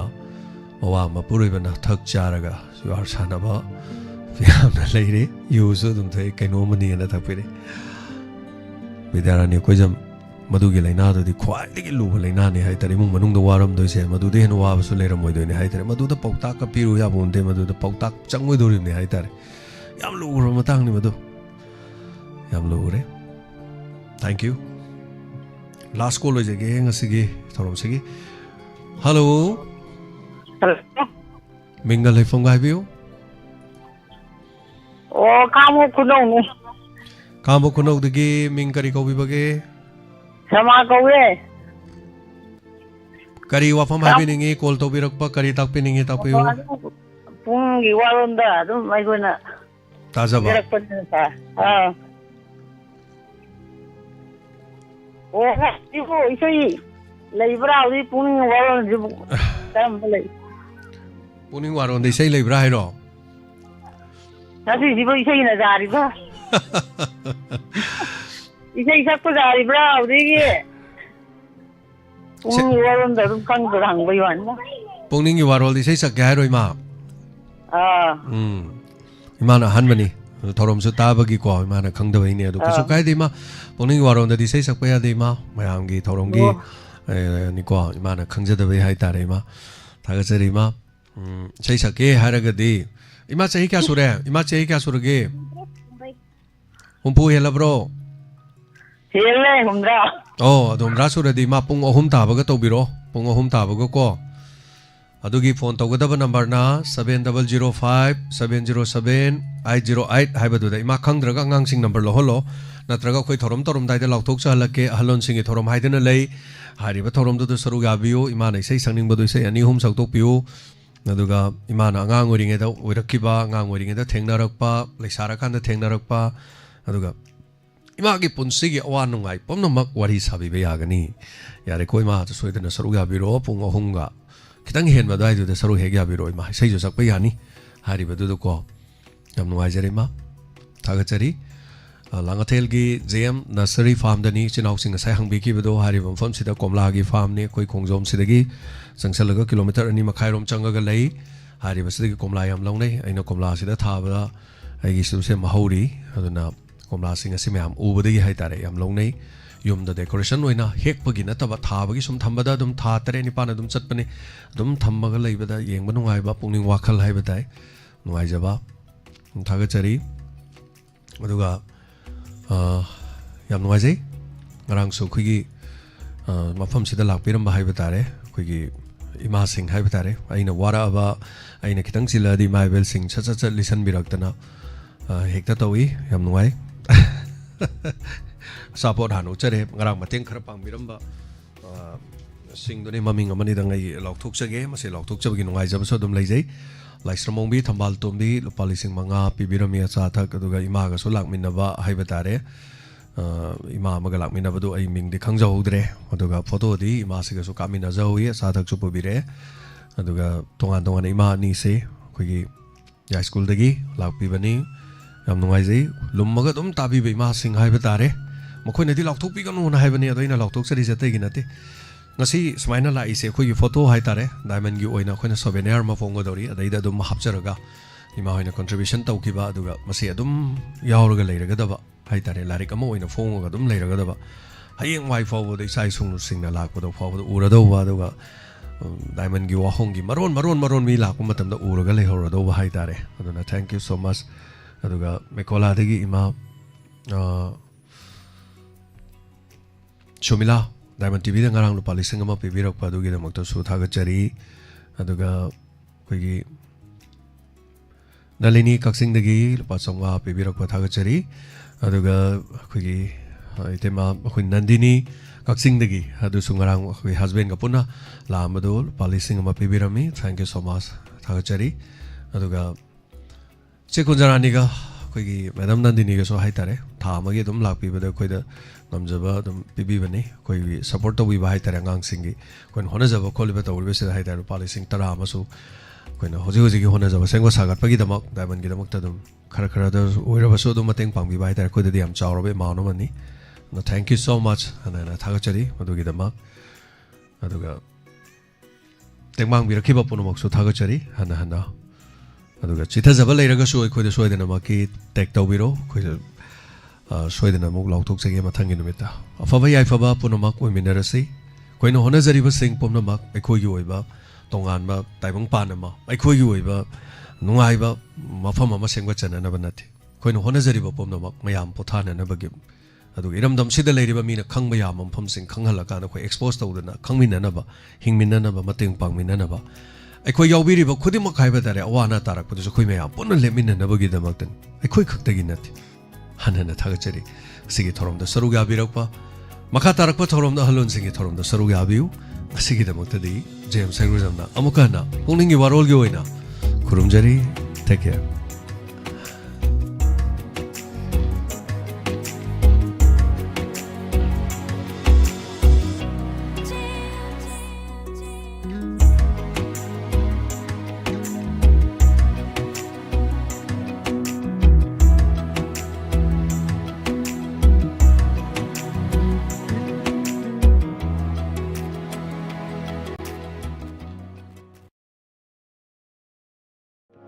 Hangdokchari Ayush Healing Point Armani Building Pakhang Lapam Pareng Kaksing Khunyai Lekai Mafam masida Ayush ki laing bagi khudong saba phangbiragani loinana makhal khudimaki therapy tobagi khudong saba su phangbigani therapy makhal sing adudi homeopathic consultation yoga and naturopathic consultation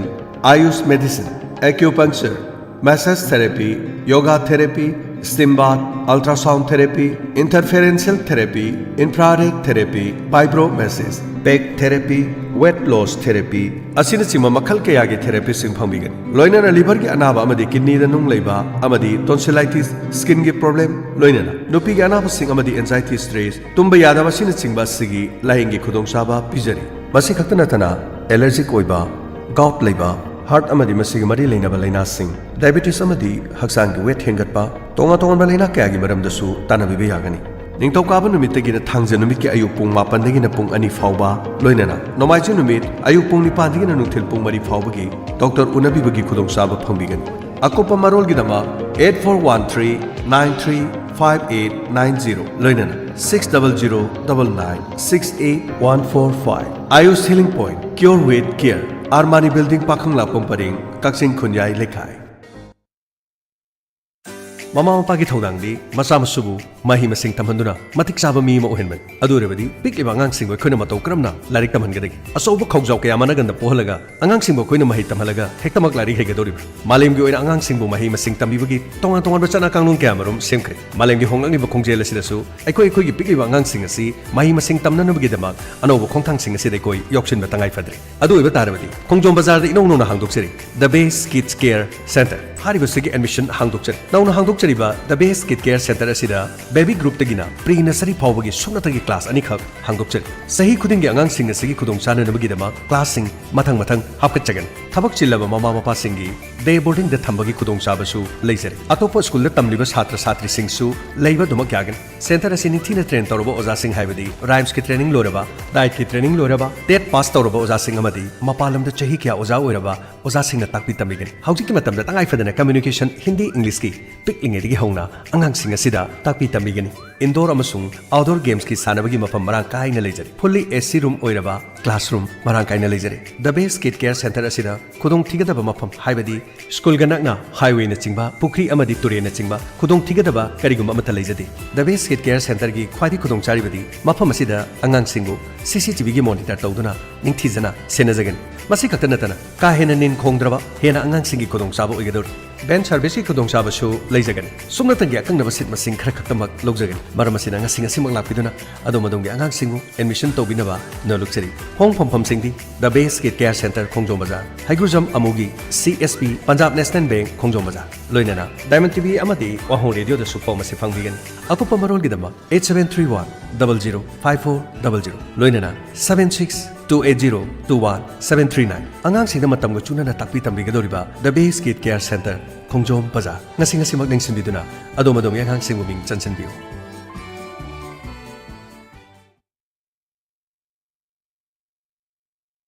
National amadi State Awardee MD Zia Ulak Pusamna makhada pijariba layong sing asi layangjari manung changba yadaba manung changbada chang naidaba manung changbada matam kuina changba saujanan thaba amangthong mayada pomba amangthong manungda pomba amangthong da makun hulaga nai chaba pistula amangthong gi akoibada maring chatlaga hagajaba puk nungshit kaba gastric problem leiba e taba chikpa naba tonsil sinus asma khwang naba thagi khongkap chang naidaba fingau chatpa singli nauri sonthaba asina singbasing layangjari ba mafam singdi Kekrubila North AOC opposite Kekru Part Imphal ayuki pung 10 dagina nungthil gi pung 5 fauba mayang Imphal Kochak Bazar da ayuki pung 6 dagi ayuki pung 8 fauba Yaripok Bamo Laikai Kabarstan Road Thangja numit amasung yumsakaisa khudingi ayuki pung 10 dagi nungthil gi pung 3 fauba Jumi Colony Old Bazar near Muslim Masjid Sisipur akupa marol gi damak contact tawbiu MD Zia Ulak Pusham 8414825323 amuktang hanna 8414825323 Kaksing Khunyai Laikai Pakhang Lakpum Pareng Armani Building asigi second floor da commercial oiba hall pakpa chawbagi changna square feet 1,400 ni mafam asida bank office kids center coaching center fast food asina chingba hangba yaraba mafam asida bara sanjari Kanagumba interest laibiba miyoi singna makhada pijariba contact number asida pau phaubiu 8413935890 natragana 9862248740. Eastern Lily package drinking water gi agent amadi dealer pamjai. Area singdi Impal East West, Nambol, Thobal, Lelong, Samaro, Mayang Impal, amadi Uchiwa. Loinana khudong chaba singdi tha khudingi amadi chahi khudingi target toba singda akhanaba price thamjari. Eastern Lily package drinking water asi haksang phananaba minerals haibadi calcium, magnesium amadi potassium yauraba drinking water ni. Ising asi lok ki ising digi shemba ising. Agent oibening basingna call tobiu 9863 473655 Loinana 961-566-8117 Eastern Lily Package Drinking Water. Hokji miyamna khwaidigi pamnariba minerals hapa package drinking water ni Eastern Lily. BIS amadi phasaine approve tawuda natana quality maintain tawna bagi damakta aikhoi gi laboratory da nungti gi test tawraga miyam de holibe ising ni. Pure Loki sing the below the Semba, Pakanaba sing Eastern Lily. Loinana bottle quality maintain Tonano with the Makta, company Sana, portal to Kamsavan. Calcium, magnesium, potassium singba, mineral sing soon Yaroba, Eastern Lily, Pakanaba sing. Haksang phana thamada aphaba ising darkar oi adomna aphaba ising sijanagi khalakpami kupta Eastern Lily bu ningsing biro.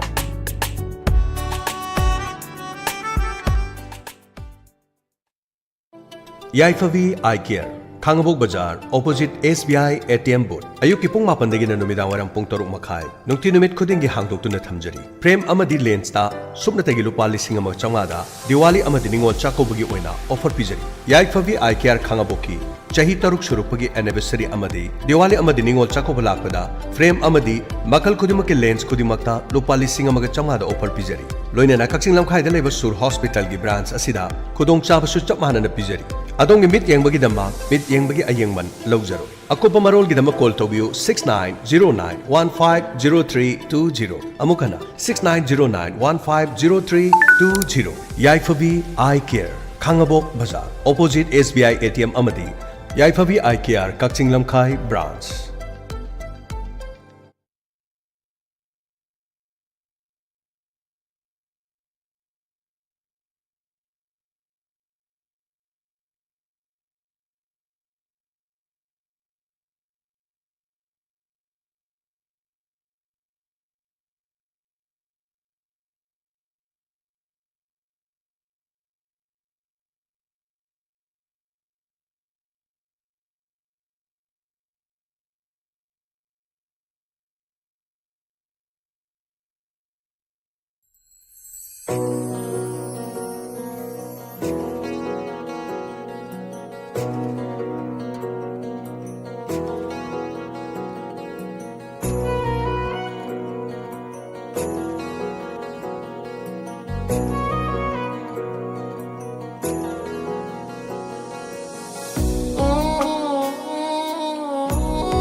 na